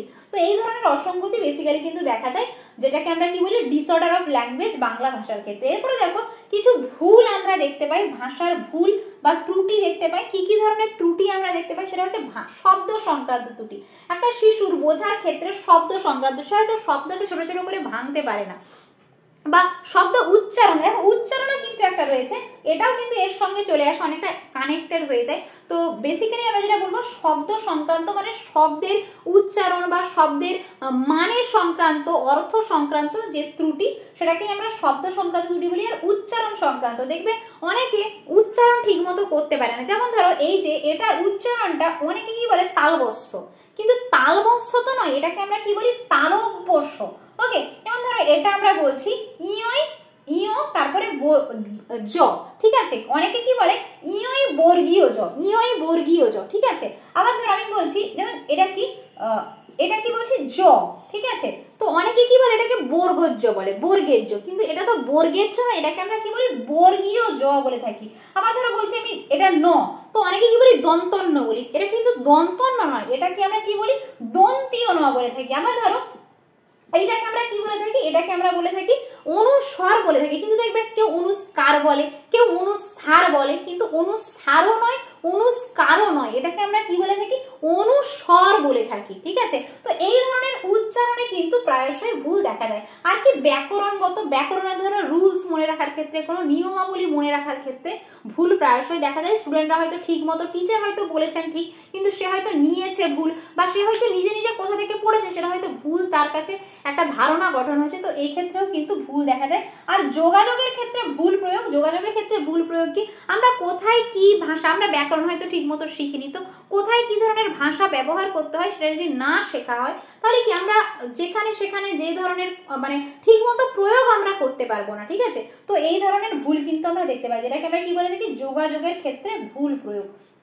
তো এটাই মোটামুটি ভাবে ভাষার ভুল। তো আশা করি তোমাদের ক্লিয়ার হয়েছে বৈচিত্র্যতা কি, বৈচিত্র্যপূর্ণ ক্লাসে শিক্ষকের ভূমিকা কি হয়, ভাষার অসুবিধা কি থাকে, ভাষার অসঙ্গতি কয় ধরনের হয়ে থাকে, এবং ভাষার কি কি ভুল দেখতে পাই।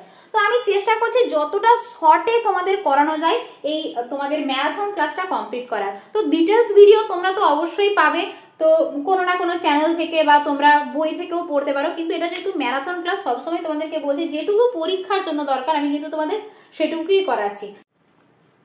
ওকে, সো আজকের মতো ভিডিওটা আমি তোমাদের কমপ্লিট করছি। তো আজকে তোমাদের আমি টোটাল 5টা চ্যাপ্টার করালাম ম্যারাথন ক্লাসে, তো এটা তোমাদের পার্ট 1। আগামী কাল বা পরশুর মধ্যে তোমাদের আমি পার্ট 2টা দেওয়ার চেষ্টা করছি। তো তোমাদেরকে প্রত্যেককেই বলবো তোমরা আপাতত পার্ট 1টা কমপ্লিট করো, এরপর তোমাদের তাহলে 3টে পার্টেই ভিডিওটা হবে।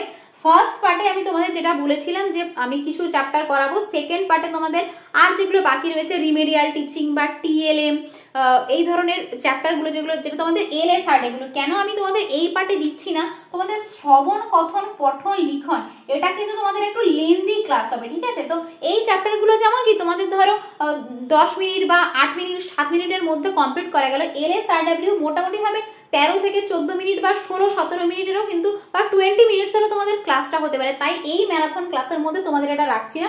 তো মোটামুটি ভাবে আর 3টে চ্যাপ্টার তোমাদের রইলো, এলএসআরডব্লিউ রইলো, টিএলএম রইলো আর রিমেডিয়াল টিচিং। তো নেক্সট পার্টে আগামীকালের ক্লাসে আমি তোমাদের কিন্তু এই 3টে চ্যাপ্টার করিয়ে দেওয়ার চেষ্টা করব। সো প্রত্যেককেই বলবো তোমাদের জন্য খুব পরিশ্রম করে ভিডিওগুলো বানানোর চেষ্টা করছি যাতে তোমাদের পরীক্ষায় খুব হেল্প হয়। আর প্রত্যেকেই বলবো ভিডিওটাকে প্রচুর প্রচুর শেয়ার করো, লাইক করো এবং যারা চ্যানেলে আজকে নতুন তাদেরকে বলবো চ্যানেলটাকে অবশ্যই সাবস্ক্রাইব করো। সবসময় চেষ্টা করছি তোমাদের যেগুলো রিকোয়ারমেন্টস রয়েছে সেগুলো যাতে খুব তাড়াতাড়ি ফুলফিল করা যায়। আজকের মতো এই পর্যন্তই, নেক্সট পার্টে আবার তোমাদের সাথে দেখা হচ্ছে। ততক্ষণ অবধি প্রত্যেকে ভালো থেকো, সুস্থ থেকো, মন দিয়ে পড়াশোনা করতে থাকো এবং 24 তারিখ পরীক্ষা হচ্ছে এটা ভেবেই কিন্তু তোমরা প্রিপারেশন নিতে থাকো। আজকের মতো এই পর্যন্তই। Thanks for watching.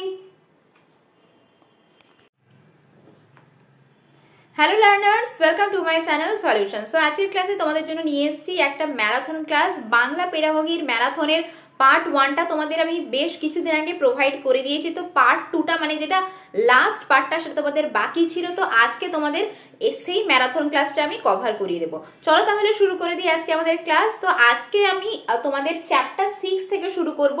তোমাদের পার্ট 1টা 1 থেকে 5 অবধি আমি তোমাদের কভার করে দিয়েছি। চ্যাপ্টার 1 থেকে চ্যাপ্টার 5 কভার করানো হয়ে গেছে। তো আজকে চ্যাপ্টার 6, চ্যাপ্টার 7 আর চ্যাপ্টার 8টা বাকি আছে। তো সেটা আমি তোমাদের কভার করিয়ে দেবো, তাহলেই তোমাদের পুরো একটা কমপ্লিট তোমরা ভিডিও কিন্তু পেয়ে যাবে। মোটামুটি এইটা করলেই তোমাদের কিন্তু আর পরীক্ষায় কিছু আর করার দরকার লাগবে না। চলো, আর তোমাদের যদি ভিডিওটা ভালো লেগে থাকে তাহলে লাইক শেয়ার সাবস্ক্রাইব করতে কিন্তু একেবারে ভুলবে না। আজকে যে আমাদের চ্যাপ্টার সেটা হচ্ছে ভাষার দক্ষতা, যেটাকে আমরা ইংরেজিতে কি বলি, ল্যাঙ্গুয়েজ স্কিল বলে থাকি, তাই তো। দেখো ভাষা কি, ভাষা কি আমাদের যোগাযোগের মাধ্যম। ভাষা ছাড়া কি আমরা যোগাযোগ করতে পারি? আমরা একে অপরের সঙ্গে ভাবের আদান প্রদান করতে পারি? কখনোই করতে পারি না। দক্ষতা যেটাকে আমরা ইংরেজিতে কি বলি, স্কিল বলে থাকি, মানে কোনো কিছু কাজ করার জন্য তার সামর্থ্য অর্জন করা, সেটাকেই আমরা কি বলে থাকি, স্কিল বলে থাকি। তাহলে এটাকে আমরা কি বলি, ল্যাঙ্গুয়েজ স্কিল বা ভাষার দক্ষতা। ওকে, তো এই ভাষার দক্ষতা মোটামুটি ভাবে আমরা বলতে পারি 4 প্রকারের স্কিল আমরা দেখতে পাই।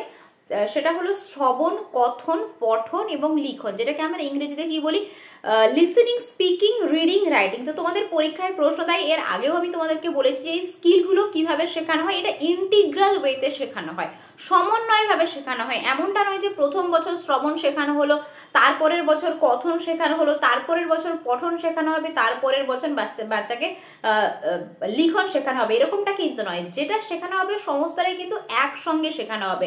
শ্রবণ, কথন, পঠন, লিখন কিন্তু 4টা একসঙ্গে চলবে।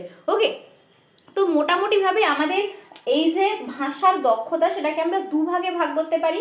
দুভাগে কি কি না, একটা হচ্ছে গ্রহণধর্মী, যেটাকে আমরা কি বলি রিসিপটিভ স্কিল বলে থাকি, আর প্রকাশধর্মী, যেটাকে আমরা এক্সপ্রেসিভ স্কিল বলে থাকি। রিসিভ মানে কি, রিসিভ মানে হলো গ্রহণ করা। যেমন ধরো আমি রেডিও থেকে বা টিভি থেকে কোনো কিছু একটা শুনছি, বা আমি কোনো একটা ধরো রবীন্দ্রনাথ ঠাকুরের বই বা কোনো শরৎচন্দ্রের বই বা কোনো নিউজ পেপার থেকে আমি কোনো কিছু একটা পড়ছি, পড়ে যে ব্যক্তি বা যিনি আর্টিকেলটা লিখেছেন তার যে মনের ভাবটা সেটা আমি গ্রহণ করছি। বা রেডিওতে বা টিভিতে কোনো ধরো একটা সিনেমা হচ্ছে বা কোনো একটা গল্প হয়তো হচ্ছে, তো সেখান থেকেও আমি কিন্তু সারমর্ম গ্রহণ করছি, শুনছি, আমি কিছু গ্রহণ করছি। তাহলে গ্রহণ ধর্মী মানে কি, হয় শ্রবণের মাধ্যমে বা পঠনের মাধ্যমে আমরা যখন অন্যদের মনের ভাবটা গ্রহণ করে থাকি সেটাকেই আমরা কি বলছি, গ্রহণ ধর্মী দক্ষতা বলে থাকি, যেটাকে আমরা ইংরেজিতে কি বলি, রিসিপটিভ স্কিল বলে থাকি। রিসিভ কিসের মাধ্যমে হয়ে থাকে, শ্রবণের মাধ্যমে হয়ে থাকে আর পঠনের মাধ্যমে হয়ে থাকে, কোনো একটা বই পড়ার মাধ্যমে হয়ে থাকে।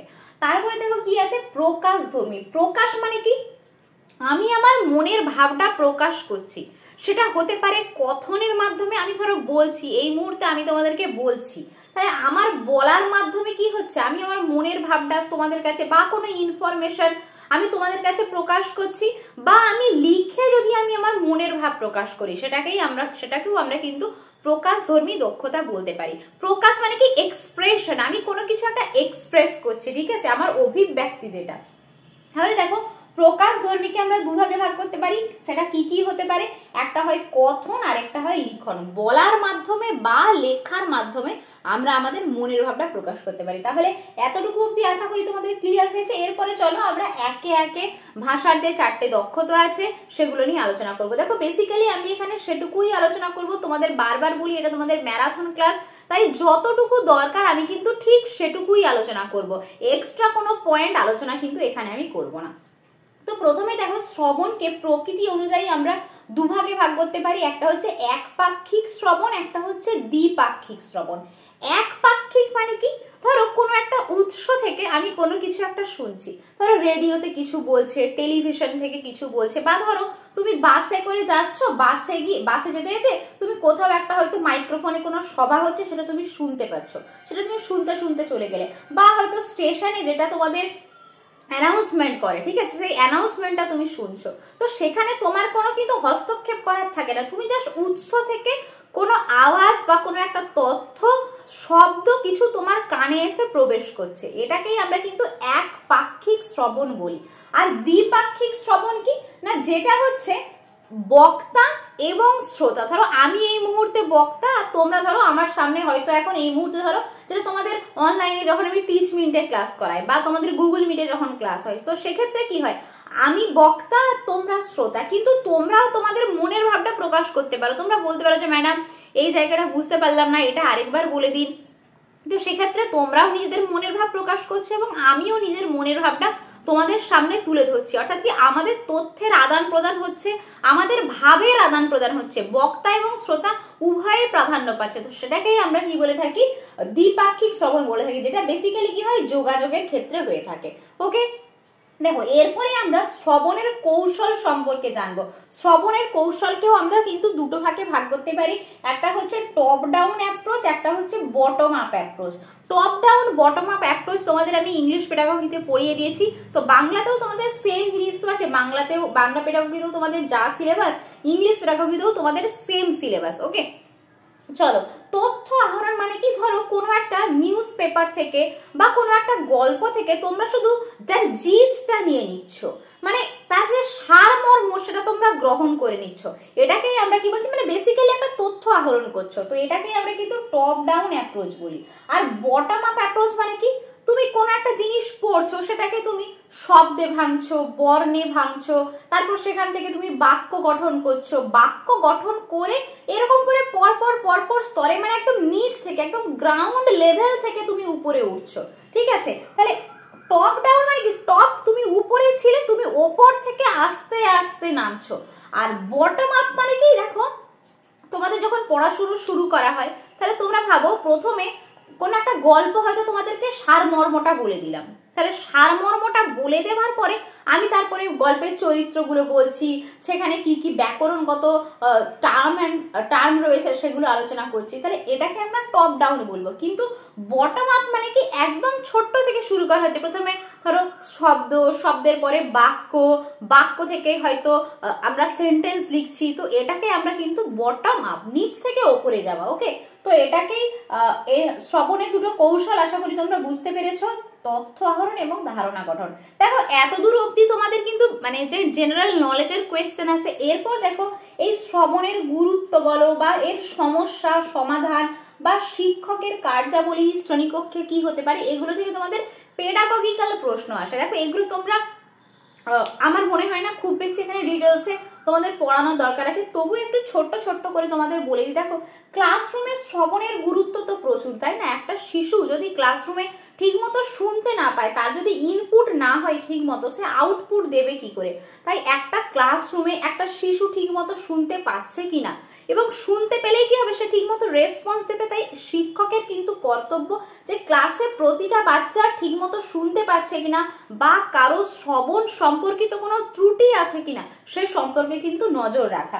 আর সমস্যা বিভিন্ন ধরনের থেকে থাকে, যেমন ধরো এই মুহূর্তে ক্লাস চলছে, তো অনেকের তোমাদের মনে হচ্ছে যে কি ম্যাডাম ব্ল্যাক বোর্ডে পড়াচ্ছেন, আজকালকার দিনে কি কেউ ব্ল্যাক বোর্ডে পড়ায়? এখন তো ডিজিটাল প্ল্যাটফর্ম হয়ে গেছে, ডিজিটাল বোর্ড হয়ে গেছে, স্মার্ট বোর্ড হয়ে গেছে, সেখানে সুন্দর দেখতে লাগে, আলো খুব ভালো থাকে, আমরা ভালোভাবে দেখতে পাই। তাহলে এটা কি আমি তোমাদের ক্লাসটাকে অ্যাট্রাক্টিং করতে পারছি না, তোমাদের যে ধরনের ইকুইপমেন্টস দরকার আমি সে ধরনের দিতে পারছি না। বা ধরো এরকমটা হতে পারে আমার যে পড়ানোর পদ্ধতি সেটা হয়তো তোমাদের ভালো লাগছে না। আরো হতে পারে ধরো আমার যে ধরো বোর্ডে আমি যেভাবে লিখছি সেই বোর্ডে হাতের লেখা হয়তো তোমরা বুঝতে পারছো না। তাহলে এই ছোট্ট ছোট্ট জিনিসগুলো কি হচ্ছে তোমাদের শ্রবণের ক্ষেত্রে একটা বাধা সৃষ্টি করছে। তো বেসিক্যালি এগুলোকেই আমরা শ্রবণ সমস্যা বলি। এরকম আরো অনেক পয়েন্ট আছে, সেগুলো তোমরা বই দেখে দেখে পড়বে এবং পড়ারও দরকার নেই। আমার মনে হয় তোমাদের যদি পরীক্ষায় প্রশ্ন এখান থেকে দেয় তাহলে তোমরা কিন্তু ইজিলি প্রশ্নের উত্তর দিতে পারবে। আর সমাধান কিভাবে করবো, এই ধরো আমার ধরো পড়ানোর পদ্ধতি আমি চেঞ্জ করব, বা আমি ক্লাসটাকে খুব অ্যাট্রাকটিভ বানানোর চেষ্টা করব, এবং আমি যেভাবে পাঠদান করছি সেই পাঠদানটা যেন সবাই ঠিকমতো শুনতে পায়। তো এইরকম কোনো ইকুইপমেন্টস আমি ব্যবহার করবো, ধরো ক্লাসরুমে হয়তো মাইক্রোফোন ব্যবহার করছি, যারা একদম লাস্টের দিকে বসে তারা হয়তো আমার কথা শুনতেই পায় না, তো তারা যাতে শুনতে পায় তো সেই রকম আমি কিন্তু কিছু ব্যবস্থা নিতে পারি, যার জন্য কি হবে আমার ক্লাসটা কিন্তু ফ্রুটফুল হবে। তো মোটামুটি ভাবে এটাই সমস্যা সমাধান। আর শিক্ষকের কার্যাবলী অবশ্যই এটা তো প্রায়োরিটি পায়, একজন শিক্ষককে মেরুদণ্ড বলা হয়, তো তিনি সবসময় চেক করবেন কোন বাচ্চারা শুনতে পাচ্ছে কোন বাচ্চারা শুনতে পাচ্ছে না, কারো ত্রুটি আছে কিনা। তো বেসিক্যালি এখান থেকে সেরকম তোমাদের পেডাগজিক্যাল প্রশ্ন আসে, থিওরিটিক্যাল প্রশ্ন আসে না। তো মোটামুটি ভাবে আশা করি তোমাদের এতদূর অব্দি ক্লিয়ার হয়েছে। চলো এবারে আমরা যেটা নিয়ে আলোচনা করব সেটা হচ্ছে কথন। দেখো শ্রবণ থেকে যেটা থেকে তোমাদের পরীক্ষায় প্রশ্ন দেয় বলি সেটা হচ্ছে তোমাদের শ্রবণ থেকে তোমাদের কিন্তু প্রশ্ন আসে, কথন থেকে কিন্তু সেরকম প্রশ্ন আসে না। কথনে দেখবে তোমাদের মানে একদম ডিটেলস টাইপের প্রশ্ন আসে না, এখান থেকে পেডাগজিক্যাল প্রশ্ন হয়তো আসতে পারে। তার সঙ্গে তোমরা কিন্তু পঠনটা ভালো করে পড়বে, শ্রবণ পঠন আর লিখন এটা থেকেই কিন্তু তোমাদের ভালো প্রশ্ন আসে, কথন থেকে সেভাবে কিন্তু ভালো প্রশ্ন আসে না। চলো তাহলে আমাদের লিসেনিং আশা করি তোমাদের ক্লিয়ার হয়ে গেছে। যদি কারো কোথাও কোনো রকম কোনো সমস্যা থেকে থাকে তোমরা আমাকে কমেন্ট বক্সে কমেন্ট করবে যে ম্যাডাম আমি এই পার্টটা বুঝতে পারলাম না, আরেকবার বুঝিয়ে দিন। আমি নেক্সট কোনো একটা ভিডিওতে ছোট্ট করে, যেহেতু আর মাত্র কয়েকদিনই রয়েছে তো আমি ছোট্ট করে বুঝিয়ে দেওয়ার চেষ্টা করবো, আদারওয়াইজ রিপ্লাই দিয়ে দেবো তোমাদেরকে। ওকে চলো এবারে আমরা কথনটা নিয়ে ডিসকাশন করব। দেখো কথা বলতে পারা একটা শিশুর জীবনের কিন্তু স্বাভাবিক ঘটনা আমরা বলতে থাকি। একটা শিশুর মধ্যে কৌতূহল জন্মায়, সেই কৌতূহলগুলো সে মেটায় কিভাবে, সে পরিবার পরিজনদের কাছে বা তার স্কুলে বা তার শ্রেণীকক্ষে শিক্ষক শিক্ষিকাদের কাছ থেকে। এবং এটার জন্য কি দরকার, তাদের কথনের দরকার। যত তারা কথা বলতে পারবে, স্বাভাবিকভাবে কথা বলবে, তত তাদের কৌতূহল তারা মেটাতে পারবে, নিজেদের যে মনের ভাবটা তারা প্রকাশ করবে। তো বেসিক্যালি যেটা তোমাদের বললাম এখান থেকে কিন্তু সেরকম তোমাদের প্রশ্ন সেভাবে পরীক্ষায় দেয় না। যেটা তোমাদের পেডাগজি থেকে যে ধরনের প্রশ্নগুলো আসে সেটা হচ্ছে কথন দক্ষতার প্রয়োজনীয়তা কি, কথন দক্ষতা কিভাবে বাড়ানো যায়, আর কথনের শিক্ষকের কার্যাবলী। চলো এর ছোট্ট ছোট্ট করে আমি একটু আলোচনা করে দিই দু একটা লাইনে, যেহেতু বললাম খুব বেশি প্রশ্ন আসে না। প্রথমেই বলি কথন দক্ষতার প্রয়োজনীয়তা কি। দেখো কথা বলা তো দরকার তাই না, কথা কি যোগাযোগের মাধ্যমটাই ভাষা, এবং যোগাযোগ কিভাবে সম্ভব হয়, যতক্ষণ না একটা শিশু কথা বলতে পারছে ততক্ষণ আমরা যোগাযোগ করতে পারবো না, তাদের মনের ভাবটা আমরা বুঝতে পারবো না। তার মনে হয়তো কোনো প্রশ্ন উঠেছে, সেই প্রশ্নটা যতক্ষণ না আমরা মেটাতে পারছি ততক্ষণ তাদের কৌতূহলটা কিন্তু সেরকম ভাবে রয়ে যাবে। তাই কথা বলানো একটা শিশুকে দিয়ে খুব দরকার। যেমন তোমাদের আগেও আমি বলেছি যে শ্রবণ ভালো হলেই কিন্তু কথন ভালো হবে, তাই কথন দক্ষতা বিকাশের জন্য আমাদের কিন্তু শ্রবণটা খুব ভালো হওয়া দরকার। দেখো এরপরে আছে কথন দক্ষতা বাড়ানোর উপায়। কথন দক্ষতা কিভাবে বাড়ানো যাবে না, একটা শিশুকে যেমনটা তোমাদের বললাম যে আমাদের কি কি দুটো কান দেওয়া হয়েছে আর মুখ কিন্তু একটাই দেওয়া হয়েছে, যাতে করে কি আমরা বেশি শুনতে পাই, দ্বিগুণ শুনি আমরা। তাই কথন দক্ষতা বাড়ানোর সব থেকে ভালো উপায় কি না, একটা শিশুকে ভালো করে তাকে ভালো শ্রোতা হতে হবে, তারপরে কি তার নিজের বক্তব্যটাকে সেটাকে স্পষ্টভাবে রিপ্রেজেন্ট করার তাকে সুযোগ দিতে হবে, তাকে চোখে চোখ রেখে কথা বলতে দিতে হবে, তার সঙ্গে বিভিন্ন বক্তব্য বিভিন্ন আলোচনা সভায় তাকে কিন্তু পার্টিসিপেট করাতে হবে। কারোর মধ্যে যদি একটু মানে লাজুক ভাব থাকে সেই লাজুক ভাবটাও কিন্তু এই কথনের মাধ্যমে দূর হয়ে যাবে। আরো এখানে অনেক ধরনের পয়েন্ট আছে, তোমরা বইয়ে দেখবে সেখান থেকে তোমরা পেয়ে যাবে। এগুলো বেসিক্যালি রিডিং পড়লেই তোমাদের হয়ে যাবে, এখান থেকে ডিটেলসে আমার মনে হয় না যাওয়ার দরকার আছে। এবারে কি কথনের শিক্ষকের কার্যাবলী, শিক্ষক অবশ্যই সমস্ত ক্ষেত্রেই একটা পুরো ক্লাসরুম চালানোর জন্য শিক্ষক কিন্তু গুরুত্বপূর্ণ ভূমিকা গ্রহণ করবেন। একজন শিক্ষক কি করবেন না, সবসময় কি সমস্ত শিশু কথা বলছে কিনা, তাদের কোনো ডিসঅর্ডার আছে কিনা সেটা সবসময় দেখবেন, কারো কোনো রকম কোনো প্রবলেম হচ্ছে কিনা, বা শুনতে প্রবলেম বা বলতে প্রবলেম বা লেখার প্রবলেম বা যে কোনো ধরনের প্রবলেম তিনি কিন্তু সবসময় সেই জিনিসটাকে খেয়াল রাখবেন। কথনের ক্ষেত্রেও কিন্তু এই যে যোগাযোগ, নিজের তার মনের ভাবটা শোনা এবং সেটার কোনো ভুল হচ্ছে কিনা বা সে কোনো উচ্চারণ ভুল করছে কিনা বা কোনো তথ্য ভুল দিচ্ছে কিনা, সেটা তার যতক্ষণ না শুনছেন একজন শিক্ষক, তার বলাটা মানে তার কথনটা যতক্ষণ না শুনছেন শিক্ষক, কি সেই ভুলগুলো শোধরাতে পারবে না। তাই প্রত্যেকটা এখানে একজন শিক্ষকের এটাই কর্তব্য যে প্রত্যেকটা শিশুকে বলার সুযোগ দিতে হবে বা বলার জন্য তাদেরকে এনকারেজ করতে হবে। ওকে, তো মোটামুটি ভাবে তোমাদের কথন এখানেই শেষ। কথন থেকে আমার মনে হয় না আর কিছু তোমাদের পড়ার দরকার আছে। চলো এবারে আমরা তোমাদের পঠনে চলে যাব। দেখো পঠন থেকে বেসিক্যালি তোমাদের প্রকার যেগুলো থাকে না, এই যে সরব পাঠ, নীরব পাঠ, ধারণা পাঠ, সাধনা পাঠ, চর্বণা পাঠ, এখান থেকেই কিন্তু তোমাদের প্রশ্ন আসে। দেখো পঠন কিন্তু খুব ইম্পর্টেন্ট, যেটা তোমাদের কিন্তু আমি আগেই বললাম। পঠন কিনা ভাষার লিখিত রূপটিকে উপলব্ধি করে তার সারমর্ম বুঝতে পারাটাই কিন্তু পঠনের মুখ্য উদ্দেশ্য। এবারে পঠনের আমরা ধাপ সম্পর্কে জানবো। দেখো পঠন কিভাবে হয়, পঠনের স্টেজগুলো কি কি আমরা এখানে বলতে পারি। তো শব্দ পরিচিতি, প্রথমে কি ওয়ার্ড রেকগনিশন করতে হয়, ওয়ার্ডকে চিনতে হয়। তারপরে কি শব্দের ব্যাখ্যা, যে শব্দগুলো আমরা জানলাম, সেই শব্দগুলো আমরা শিখলাম, সেই শব্দগুলো কি ব্যাখ্যা করতে হবে। ধরো বিভিন্ন সেন্টেন্স, দেখো এই যে তারপরের স্টেপটাই কি শব্দের মিনিংটা জানার পর আমরা কি করব, বিভিন্ন অংশ থেকে এই যে টুকরো টুকরো শব্দগুলো, দেখো এখানে যেমন অনেক শব্দ দেওয়া আছে, সেই শব্দগুলোকে যুক্ত করে করে কি হচ্ছে, বাক্য গঠন করা হচ্ছে। এরপরে কি বাক্য গঠন করার পর সেটাকে আমরা গ্রুপিং করব, বিভিন্ন দল গঠন করব বা সেটাকে আমরা বিভাজন করব, কোনটা কোন জাতীয় সেন্টেন্স সেরকম ভাবে কিন্তু আমরা বিভাজন করব। তারপর কি সেখান থেকে আমরা স্কিমিং করব। স্কিমিং মানে কি আমরা সার বস্তু বুঝে নেব। দেখো স্কিম কি, স্ক্যান কি আমি তোমাদের ইংরেজি পেডাগোগিতে পড়িয়ে দিয়েছি, এখানে আমি ডিটেলসে যাচ্ছি না। তো বেসিক্যালি এটাই তোমাদের পঠনের ধাপ। প্রথমে কি হয়, শব্দ পরিচিতি করতে হয়, তারপরে শব্দটার ব্যাখ্যা হয়, তারপরে কি অংশ থেকে বাক্য গঠন হয়, তারপর বিভিন্ন উপদল গঠন করা হয়, তারপর কিন্তু সার বস্তু আমরা বুঝে নিতে পারি। তো মোটামুটি ভাবে এটাই হচ্ছে পঠনের ধাপ। এরপরে চলে আসছি প্রকারভেদ। দেখো আমি কিন্তু এখানে সমস্ত প্রকার একসঙ্গে লিখে দিয়েছি, ঠিক আছে। তো তোমরা বলবে যে ম্যাডাম হয়তো বইয়ে লেখা আছে যে প্রকৃতি অনুযায়ী বা গঠন অনুযায়ী বিভিন্ন ভাগ থাকে, তোমাদের কিন্তু এভাবে পরীক্ষায় প্রশ্ন দেবে না যে প্রকৃতি অনুযায়ী কয় ভাগে ভাগ করা যায় বা গঠন অনুযায়ী কয় ভাগে ভাগ করা যায়। তোমাদের বেসিক্যালি এগুলো তুলেই কিন্তু প্রশ্ন দিয়ে দেবে। দেখো সরব পাঠ, নীরব পাঠ দুটো একসঙ্গে আলোচনা করব। সরব মানে কি জোরে জোরে আওয়াজ করে যে পাঠ হয়, আর নীরব মানে কি যেখানে কোনো রকম কোনো আওয়াজ থাকে না, আমরা সাইলেন্টলি যেটা পড়ে থাকি, এটাকে কি বলা হয়, লাউড রিডিং বলা হয়। এটাকে কি বলা হয়, সাইলেন্ট রিডিং বলা হয়। লাউড মানে কি খুব জোরে জোরে। ধরো একদম যে প্রাইমারি লেভেলের ক্ষেত্রে আমরা কি হয় বেশি প্রেফার করি, একজন টিচারও বেশি প্রেফার করেন সরব পাঠটা, কিন্তু যখন আপার প্রাইমারি বা সেকেন্ডারির ক্ষেত্রে হয় সেক্ষেত্রে কিন্তু নীরব পাঠটা বেশি গুরুত্ব পায়। সরব পাঠ কি হয় না, একটা শিশু যখন জোরে জোরে পড়ে এর উপযোগিতা, এর সুবিধা অসুবিধা এগুলো দেখবে বইয়ে আছে, তোমরা পড়ে নেবে। আমি মোটামুটি একটা জিস্ট তোমাদেরকে বলছি। সরব পাঠে কি হয়, একটা শিশুর উচ্চারণ ত্রুটি দূর হয়। যদি কোনো রকম কোনো ভুল উচ্চারণ সে করে থাকে তাহলে কিন্তু তার উচ্চারণটা দূর করা যায়, যেটা কিন্তু নীরব পাঠে হয় না। নীরব পাঠে কি হয়, কেউ যদি কোনো ভুল উচ্চারণ করেও থাকে সেটা কিন্তু দূর করার কোনো সহজ উপায় নেই, কেননা সেটা তো সাইলেন্ট রিডিং। আর সরব পাঠে কি না, একটা শিশুর মনের ভাবটা আমরা কিন্তু এখানে জানতে পারি, বা সে হয়তো কিছু বলছে, তার হয়তো যে বলাটা, সেই বলাটা আমরা যেহেতু এখানে শুনতে পারি, বা তাকে কিন্তু কারেকশন করে দেওয়ারও কিন্তু সুযোগ রয়েছে। নীরব পাঠে যেটা তোমাদের বললাম, কারেকশন করে দেওয়ার কিন্তু কোনো রকম কোনো সুযোগ থাকে না।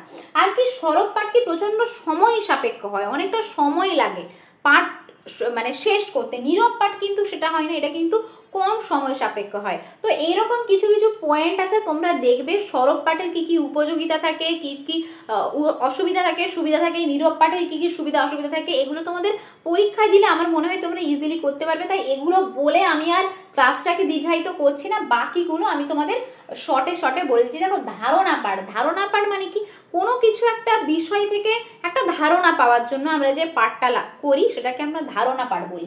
চর্বণা পাঠ মানে কি, ধরো কোনো কঠিন কোনো ধরো রচনা বলি বা কোনো কাব্যগ্রন্থ আমরা পড়ছি, সেটাকে কি আমরা ভেঙে ভেঙে, চর্বণা মানে কি চিবিয়ে চিবিয়ে, তাই তো, চেবানো আর কি। তো কোনো জিনিসকে আমরা ভেঙে একদম সেটাকে বিশ্লেষণ করে করে যখন আমরা পড়ি সেটাকে আমরা চর্বণা পাঠ বলি।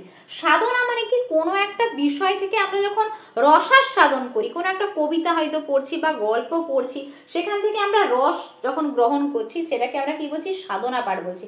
বিস্তৃত পাঠ মানে কি কোনো একটা বিষয়বস্তুকে দুই একবার পড়ে সেখান থেকে যখন রসাস্বাদন করছি সেটাকে আমরা কিন্তু বিস্তৃত পাঠ বলছি। অনুপূরক বা সম্পূরক পাঠ কি না, কোনো একটা বিষয়কে জানার জন্য যখন বা কৌতূহল আমরা মেটানোর জন্য যখন আমরা সমধর্মী কিছু বই পড়ছি সেটাকে দেখো, এটাকে কি বলে, সমধর্মী। এই দুটো কিন্তু বেসিক্যালি একই রকম, তোমরা এখান থেকে কিন্তু সেরকম কোনো পার্থক্য দেখতে পাবে না, ঠিক আছে। প্রথমে সমধর্মীটা বলি। সমধর্মীটা কি বললাম না, কোনো একটা বিষয়কে কৌতূহল মেটানোর জন্য হয়তো একটা বই পড়ে হয়তো হলো না, তো সেখান থেকে আরো কিছু একই ধরনের বই পড়ে যখন কৌতূহল মেটানো হয় সেটাকে আমরা সমধর্মী বলে থাকি, ঠিক আছে। আর অনুপূরকটাও ব্যাপারটা একই রকম, যে আমাদের যখন মানে নলেজটাকে আরো বেশি এক্সপ্যান্ড করার জন্য আমরা বই পড়ে থাকি, সেই সম্পর্কিত যখন বই পড়ে থাকি সেটাকেই আমরা কিন্তু অনুপূরক বা সম্পূরক পাঠ বলে থাকি। তো মোটামুটি তোমাদের এই হচ্ছে প্রকারভেদ। এবারে দেখো আদর্শ পাঠের বৈশিষ্ট্য আছে, কিভাবে আমরা পড়বো। দেখো প্রথমেই হবে নির্ভুল। একটা তোমরা বই পড়ছো বা কোনো চ্যাপ্টার পড়ছো সেটা যেন নির্ভুল ভাবে হয়, কোথায় কমা রয়েছে কোথায় পূর্ণচ্ছেদ রয়েছে সেটা দেখে দেখে পড়া। সো এটাকে আমরা নির্ভুলতা বলছি। গতি, দেখো একটা পেসে চলবে, এমনটা নয় যে প্রথম অংশটা খুব স্পিডে আমরা পড়ে দিলাম, সেকেন্ড পার্টটা আমরা খুব স্লো মোশনে পড়লাম, এরকমটা নয়। যেটাই পড়বো আমরা কিন্তু একদম সেম পেসে থাকবে। তারপরে উপলব্ধি, আমরা কোনো একটা কবিতার বা কোনো একটা গল্প আমরা পড়ছি, তো সেই গল্প থেকে আমরা যেন বুঝতে পারি যে লেখক কি বলেছেন, সেটাকে উপলব্ধি করতে পারা, ঠিক আছে। আর অভিব্যক্তি মানে কি, দেখো উপলব্ধি মানে হচ্ছে কম্প্রিহেন্ড মানে বোধগম্যতা, আর অভিব্যক্তি মানে কি এক্সপ্রেশন করা।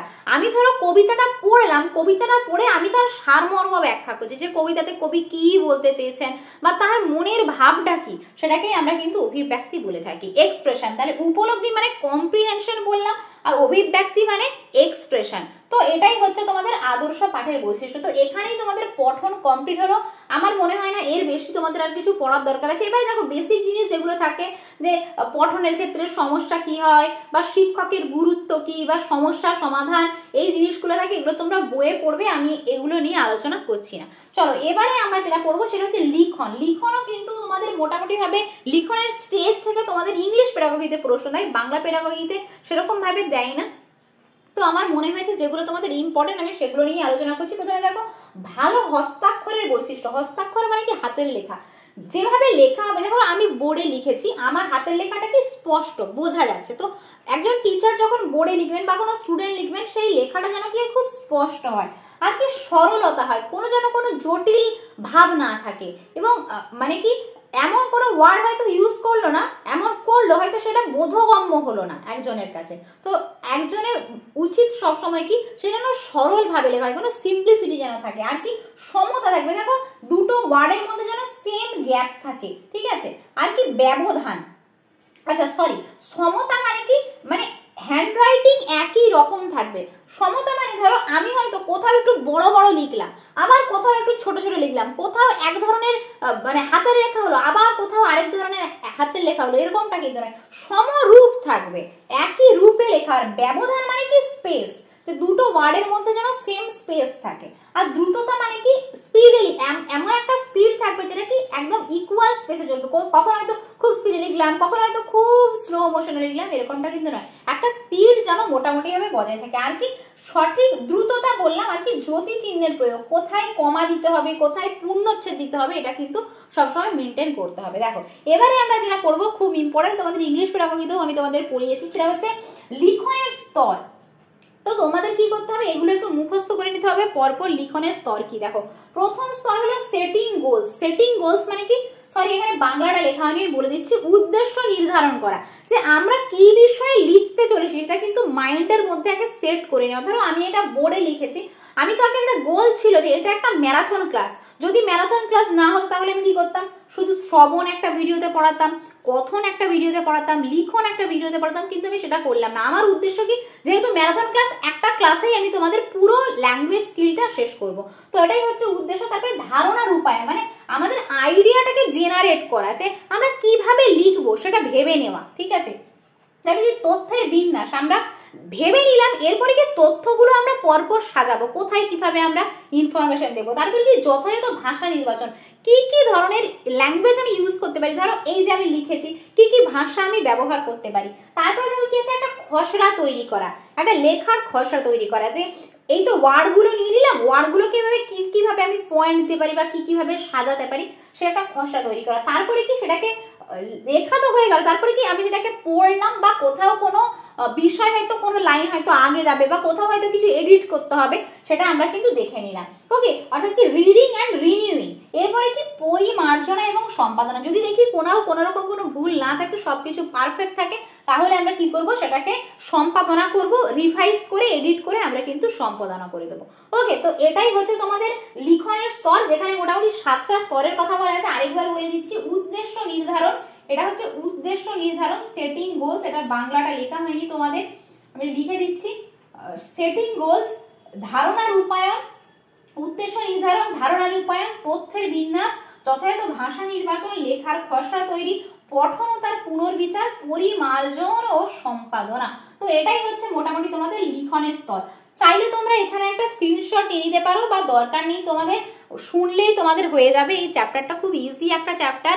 আশা করি আমি চেষ্টা করেছি তোমাদের যতটা ভালোভাবে বোঝানো যায়, যতটা কম সময়ে তোমাদের বোঝানো যায়, মোটামুটি ভাবে এটা পড়লেই তোমাদের হয়ে যাবে আপকামিং টেট পরীক্ষার জন্য। এর বেশি কিন্তু আর কিছু পড়ার দরকার নেই। সো এই চ্যাপ্টারটা এখানেই কমপ্লিট। চলো এবারে আমরা নেক্সট চ্যাপ্টারে চলে যাচ্ছি।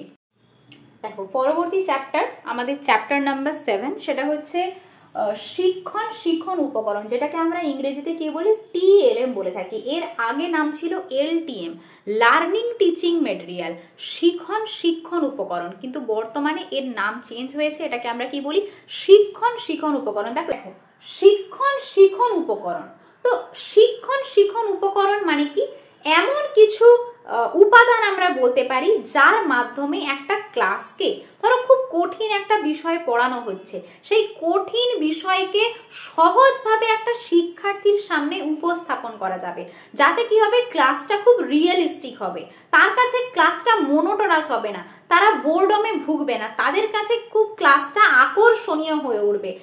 সহজ মানে কঠিন বিষয়কে সহজ করে বোঝানোর জন্য যেসব উপকরণ ক্লাসে একজন শিক্ষক ব্যবহার করতে পারেন, বা ক্লাসের যে আকর্ষণীয়তাকে বজায় রাখার জন্য যে উপকরণগুলো ব্যবহার করতে পারেন, সেগুলোকেই আমরা কি বলে থাকি, শিক্ষণ উপকরণ।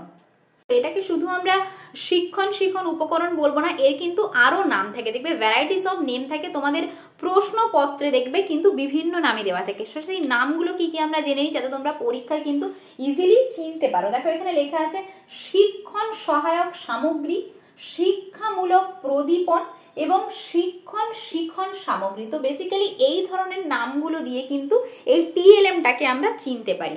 চলো এবারে আমরা শর্টে জানবো, খুব বেশি ডিটেলসে জানবো না, যেমনটা তোমাদেরকে বললাম যে প্রথমে এর কি কি টাইপস হয় সে সম্পর্কে আমরা জানবো। তো বেসিক্যালি TLM কে আমরা 3 ভাগে ভাগ করতে পারি। একটা হচ্ছে দৃশ্য উপকরণ, যেটা শুধুমাত্র ভিজুয়াল হয়, শ্রাব্য উপকরণ, যেটা কি হয়, অডিও হয়, আর কি দৃশ্য শ্রাব্য মানে কি, যেটা অডিও এবং ভিজুয়াল হয়। তোমাদের ইংরেজি পেডাগজিতে আমি TLM পড়িয়ে দিয়েছি, যারা এখন অবধি দেখোনি অবশ্যই দেখে নিও।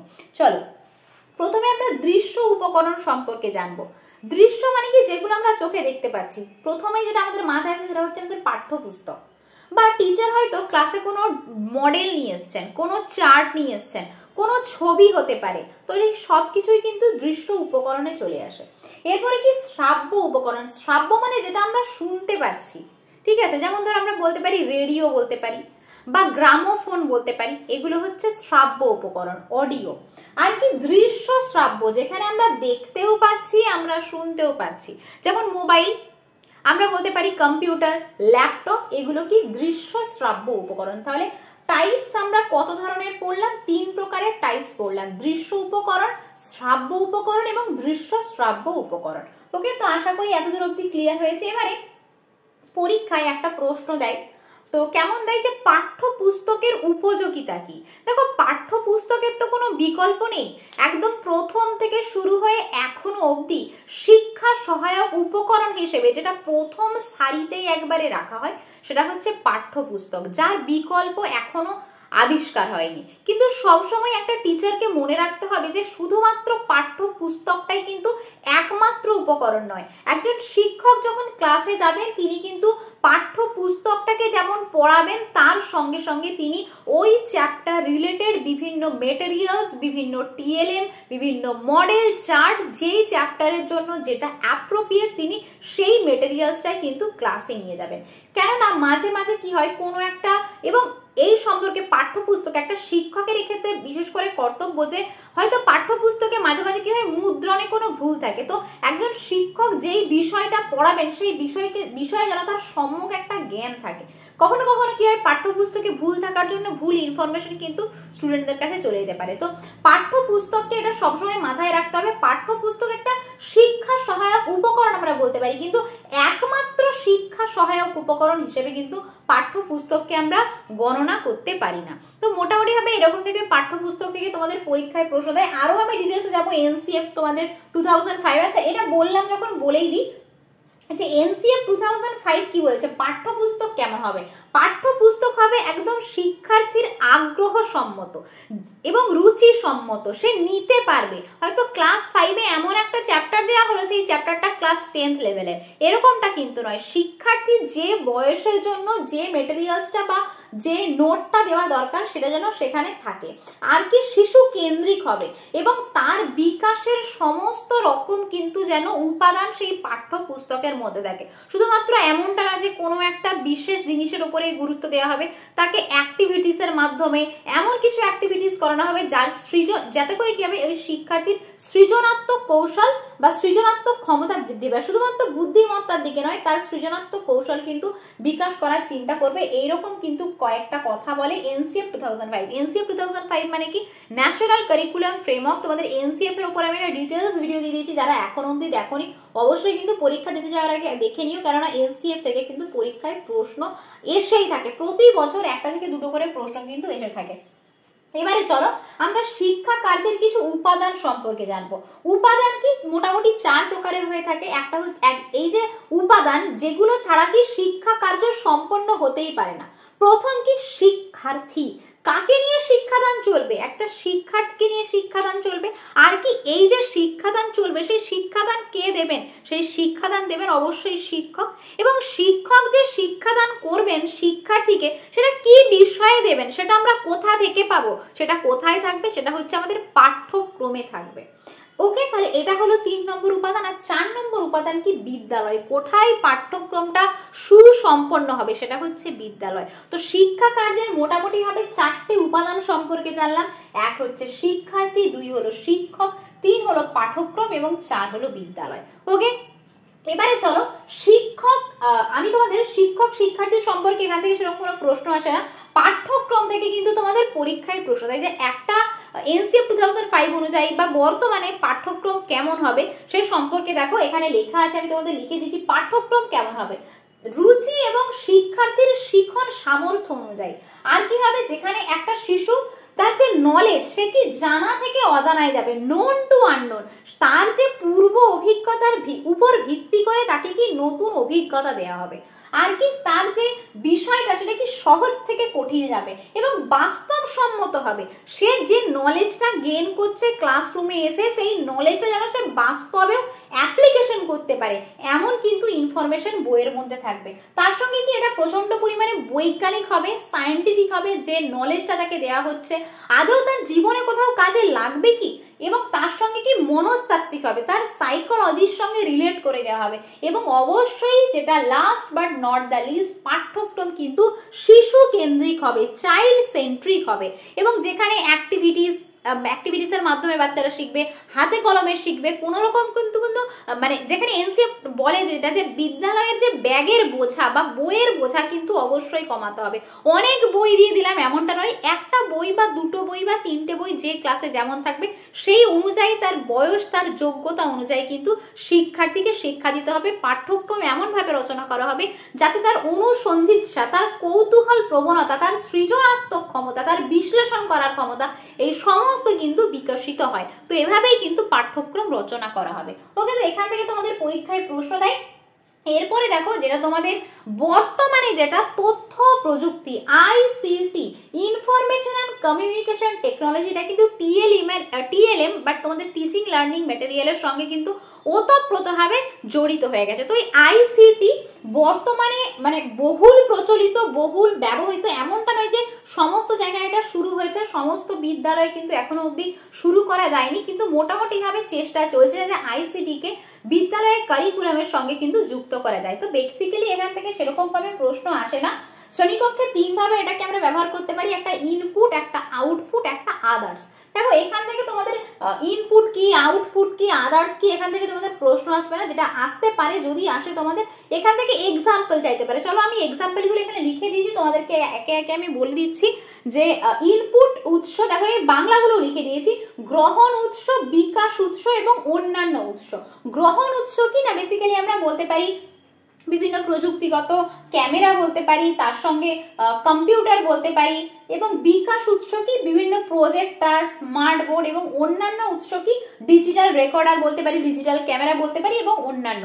দেখো এগুলো থেকে তোমাদের বেসিস কিছু জানার দরকার নেই, আমি বলছি এখান থেকে তোমাদের জাস্ট এক্সাম্পল গুলো তোমরা মনে রাখবে, তো তাহলেই হবে। দেখো বর্তমানে আইসিটি যে আমরা ব্যবহার করছি তার তো কিছু সুবিধাও আছে অসুবিধাও আছে, ধরো অসুবিধাগুলো আমরা জেনে নিই। তাই আইসিটি বর্তমানে যে আইসিটি ব্যবহার করা হচ্ছে, তো এটার প্রয়োজনীয়তা কি বা এটার সুবিধা কি?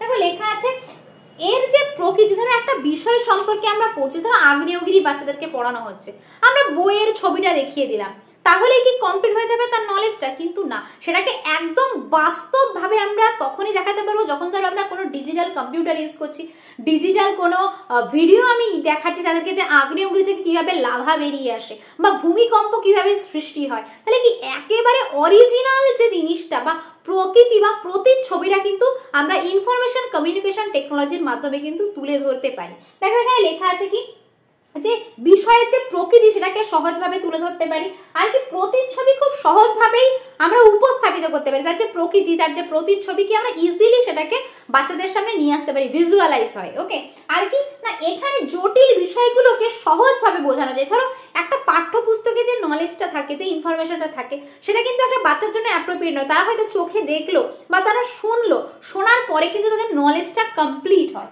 আর কি এটা খুব উপভোগ্য হয়, ক্লাসরুম খুব ইন্টারেস্টিং হয়, কেননা বাচ্চারা দেখতে খুব ভালোবাসবে কোনো হয়তো বিষয় সম্পর্কে বা প্রকৃতির কোনো কিছু একটা অডিও ভিডিও একটা চালিয়ে দেওয়া হলো, তো সেক্ষেত্রে কিন্তু বাচ্চারা খুব ভালোভাবে ক্লাসটাকে এনজয় করতে পারবে। ওকে, তো মোটামুটি ভাবে এটাই সুবিধা।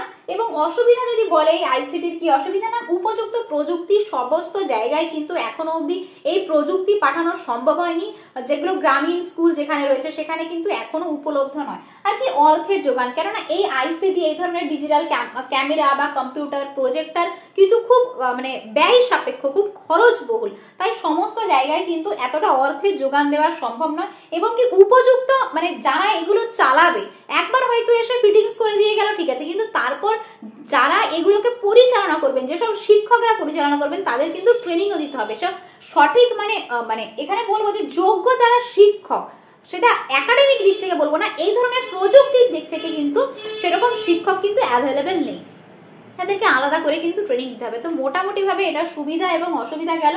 তো আমার মনে হয় না শিক্ষণ উপকরণ থেকে তোমাদের আর বিশেষ কিছু পড়ার দরকার আছে। আমি যেগুলো তোমাদেরকে বললাম, দেখো প্রথমেই আমি তোমাদের এর আলাদা যে নামগুলো রয়েছে সেগুলো সম্পর্কে আলোচনা করেছি, উপকরণ কয় প্রকার, পাঠ্যপুস্তকের উপযোগিতা কি, শিক্ষা কার্যের উপাদান, পাঠ্যক্রম কেমন হওয়া উচিত, আইসিটি কি, এর টাইপস গুলো, এর সুবিধা অসুবিধা সমস্ত আমি আলোচনা করে দিয়েছি। এর বাইরে তোমাদের আর কিছু পড়ার দরকার নেই, এখান থেকে কিন্তু তোমরা পরীক্ষায় অবশ্যই প্রশ্ন কমন পেয়ে যাবে। ওকে, সো এখানে তোমাদের চ্যাপ্টার 7 কমপ্লিট হচ্ছে। চলো এবারে আমরা চ্যাপ্টার 8 এ চলে যাচ্ছি। তো চ্যাপ্টার 8 হচ্ছে তোমাদের রিমেডিয়াল টিচিং। দেখো আমাদের লাস্ট চ্যাপ্টার নিয়ে আমরা আলোচনা করব, সেটা হচ্ছে রিমেডিয়াল টিচিং বা যেটাকে কি বলা হয় সংশোধনীমূলক শিক্ষা বা প্রতিকারমূলক শিক্ষা যেটাকে বলা হয়। ওকে, চলো তাহলে শুরু করে দিই আমাদের ক্লাস। আর এটা তোমাদের লাস্ট চ্যাপ্টার, এরপরে মাইক্রো টিচিংটা রয়েছে, কিন্তু মাইক্রো টিচিংটা আমার মনে হয় না তোমাদের মানে আলাদা করে আমি করাচ্ছি না, এর আগে একটা ভিডিও তোমাদেরকে দিয়েছি, তো সেখান থেকেই তোমরা কিন্তু মাইক্রো টিচিংটা দেখে নিও, আলাদা করে এখানে আমি ম্যারাথন ক্লাসে আর করাবো না। ওকে, চলো তাহলে শুরু করে দিই আমাদের লাস্ট চ্যাপ্টার, আমাদের চ্যাপ্টার নম্বর 8, সেটা হচ্ছে তোমাদের সংশোধনমূলক শিক্ষণ, যেটাকে কি বলা হয় প্রতিকারমূলক শিক্ষণ, ইংরেজি যেটাকে আমরা কি বলি রিমেডিয়াল টিচিং। তো বিষয়টা কি না, ক্লাসে শ্রেণীকক্ষে এমন কিছু শিক্ষার্থী থাকে তারা কি গড় মানের থেকে একটু পিছিয়ে থাকে, হয়তো সবাই যে গতিতে পড়ছে সেই গতিতে সে পড়তে পারছে না বা নিতে পারছে না, তো সেক্ষেত্রে কি হয় তার মানটা পিছিয়ে যায়। তো সেক্ষেত্রে কি হয় এমন একটা শিক্ষণ পদ্ধতি বা এমন একটা শিক্ষণ প্রণালী করা হয় যাতে কি হয় তার যে পিছিয়ে থাকা বা সে যে পিছিয়ে পড়েছে তাকে কি হয় অন্যদের সঙ্গে ব্যালেন্স করার জন্য একটা আলাদা করে পঠন পাঠনের ব্যবস্থা করা হয়। তো এটাকেই আমরা কি বলছি প্রতিকারমূলক শিক্ষা বা সংশোধনীমূলক শিক্ষা। তো এটাই এর মূল বিষয়, আলাদা করে এখানে সেরকম কোনো বিষয় মানে কঠিন কিছু বিষয় নাই যেটা তোমাদের জানতে হবে যে এটা কাদের প্রয়োজন বা কেন এটা হয়ে থাকে বা সংশোধনীমূলক শিক্ষণ কাদের দরকার এবং শিক্ষকের কর্তব্য, এই দুটো থেকেই তোমাদের কিন্তু প্রশ্ন আসে, এর বাইরে কিন্তু কোনো রকম কোনো প্রশ্ন আসে না। চলো তাহলে দেখে নি, দেখো পয়েন্টস গুলো আমি লিখে নিচ্ছি, খুব ছোট্ট এটা তোমাদের হবে, ক্লাসটা খুব বেশি বড় হবে না। দেখো কাদের জন্য প্রয়োজন, যাদের কি কম বোধ শক্তি রয়েছে, যাদের ধরো বোঝার ক্ষমতা, সেই বোঝার ক্ষমতাটা যাদের মধ্যে কম রয়েছে, এটা থেকে শিক্ষণের ক্ষেত্রে যাদের অনীহা রয়েছে, হয়তো পড়তে চাইছে না, ধরো এমন কোনো একটা পরিবেশ থেকে আসছে সেই পরিবেশ হয়তো পড়ার পরিবেশ নয়, তাই সে নিতে পারছে না, তার পড়তে ইচ্ছে করছে না, সেখানে হয়তো বাড়িতে থেকে সবসময় প্রেশার দেয় যে তুমি কাজ করো। এছাড়া কি না ধীর গতির শিক্ষার্থী, কিছু কিছু শিক্ষার্থী হয় খুব স্লো মোশনে শেখে, মানে তার যে শেখার ক্ষমতাটা বা নেওয়ার যে ক্যাপাবিলিটি সেটা খুব কিন্তু আস্তে আস্তে হয়, ধীর গতিতে হয়। ওকে, আর কি যারা দীর্ঘ সময় মনোযোগ দিতে পারে না, দেখবে মনোযোগের ক্ষেত্রেও একটা কিন্তু সমস্যা হয়, যেটা শ্রবণের একটা বিশেষ সমস্যা, সবার ক্ষেত্রে কিন্তু মনোযোগ সমান থাকে না, হয়তো কেউ 5 মিনিট পড়লো, 5 মিনিট পড়ার পরে সে অন্য মনস্ক হয়ে গেল, তো অন্য মনস্কতা যাদের থাকে তাদেরও কিন্তু এই প্রতিকারমূলক শিক্ষার দরকার। আর কি শিক্ষণে একাগ্রতার অভাব, তাদের হয়তো কোনো জীবনে এম নেই বা টার্গেট নেই, ছোট শিশুর ক্ষেত্রে তো সেটা হয়ই না, তাই তাদের একাগ্রতা বিষয়টা কিন্তু সেরকম ভাবে দেখা যায় না। আর কি কার্যকরভাবে তথ্য বুঝতে ব্যর্থ, মানে বেসিক্যালি এটা বোধ শক্তির কথাই বলছে, তারা হয়তো বুঝতে পারছে না, কোনো রকম কোনো শিক্ষণের সমস্যা হচ্ছে, যে পদ্ধতিতে হয়তো পড়ানো হচ্ছে সেই পদ্ধতিটা হয়তো নিতে পারছে না, তথ্য গ্রহণ করতে পারছে না। আর কি সময় মতো যারা কাজ শেষ করতে পারে না, একই অ্যাক্টিভিটি হয়তো সবাইকে দেওয়া হয়েছে কিন্তু কেউ হয়তো খুব স্পিডে করে নিল, কেউ হয়তো খুব আস্তে আস্তে করছে, তো সেক্ষেত্রে কিন্তু তাদেরও প্রতিকারমূলক শিক্ষণ দিতে হয়। এবং নিম্ন স্মৃতি সম্পন্ন, যাদের আইকিউ অনেকটা কম থাকে, তোমাদের আইকিউ চ্যাপ্টার আমি পড়িয়েছি, দেখে নিও অবশ্যই, তো যাদের নিম্ন গতি সম্পন্ন তাদের বা নিম্ন স্মৃতি সম্পন্ন বলতে পারি সেসব শিক্ষার্থীদের কিন্তু এই সংশোধনীমূলক শিক্ষা বা প্রতিকারমূলক শিক্ষা প্রয়োজন। তো আশা করি বুঝতে পেরেছো কোন কোন শিক্ষার্থীদের ক্ষেত্রে এই প্রতিকারমূলক শিক্ষণ আমরা দেব এবং এক্ষেত্রে শিক্ষকের কি কর্তব্য সেই বিষয় নিয়ে আলোচনা করবো। চলো প্রথমে যেটা বলবো, সহজ সরলভাবে বিষয়বস্তু উপস্থাপন। একটা শিক্ষক যখন পড়াবেন, যে মেথডে পড়াবেন, তিনি এমন কিছু বোম্বাস্টিক ওয়ার্ড ইউজ করবেন না যাতে সবাই বুঝতে না পারে, এমন কিছু সহজ সরলভাবে তার বিষয়বস্তু উপস্থাপন করবেন যাতে প্রত্যেকটা শিক্ষার্থী কি হয় খুব ভালোভাবে বিষয়টাকে আয়ত্ত করতে পারে। আর কি না যথাসম্ভব শিক্ষা উপকরণ, এমন কিছু উপকরণ তিনি ব্যবহার করবেন যে উপকরণগুলো কি অ্যাপ্রোপ্রিয়েট হবে, যে চ্যাপ্টারের জন্য যে মেটেরিয়ালস দরকার সেই মেটেরিয়ালস তিনি ইউজ করবেন, এমনটা নয় যে কোনো একটা চ্যাপ্টার কিন্তু সেই রিলেটেড তিনি অন্য মেটেরিয়াল ইউজ করছেন। ওকে, আর কি অসুবিধার চিহ্নিতকরণ, তিনি ইন্ডিভিজুয়াল প্রত্যেকের সময় দেবেন, প্রত্যেকের কাছে যাবেন, প্রত্যেকের থেকে বুঝবেন কার কোথায় কি সমস্যা হচ্ছে, সেই সমস্যাটাতে কিন্তু বোঝার চেষ্টা করবেন।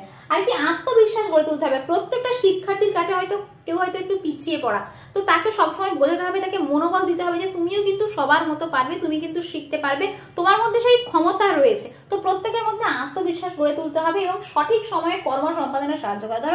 ধরো হয়তো গ্রুপ অ্যাক্টিভিটি হচ্ছে, গ্রুপ অ্যাক্টিভিটিতে কোনো গ্রুপ হয়তো একটু পিছিয়ে গেল, তো তিনি সেই গ্রুপের কাছে গেলেন, তাদেরকে হয়তো কোনো ক্লু দিলেন, কোনো ট্রিক্স দিলেন কিভাবে সেই অ্যাক্টিভিটিটাকে ভালোভাবে সুসম্পন্ন করতে হবে। আর কি দৃষ্টান্ত দিয়ে বোঝানো, এমন তিনি মেথড ইউজ করবেন যেই মেথডে এক্সাম্পল, যেটা তোমাদের আরোহী পদ্ধতিতে পড়ানো হয়, এক্সাম্পল থেকে রুলসে যাবেন, সবসময় কি তিনি এক্সাম্পল দেবেন, সেই এক্সাম্পলটা যেন কি বাস্তবের সঙ্গে কিন্তু সম্পর্কিত হয়।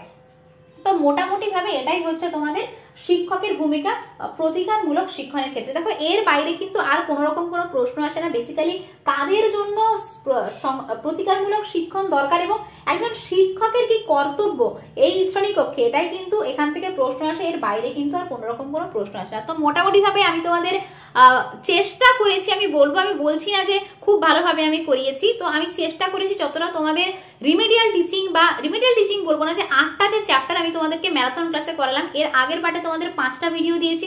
যারা এখনো অবধি দেখোনি আমি ডেসক্রিপশন বক্সে লিঙ্ক দিয়ে দেবো, তোমরা কিন্তু ফার্স্ট পার্টটা দেখে নিও, তারপর সেকেন্ড পার্টটা দেখো, বা আলাদা আলাদা ভিডিও আছে তোমরা দেখে নিতে পারো।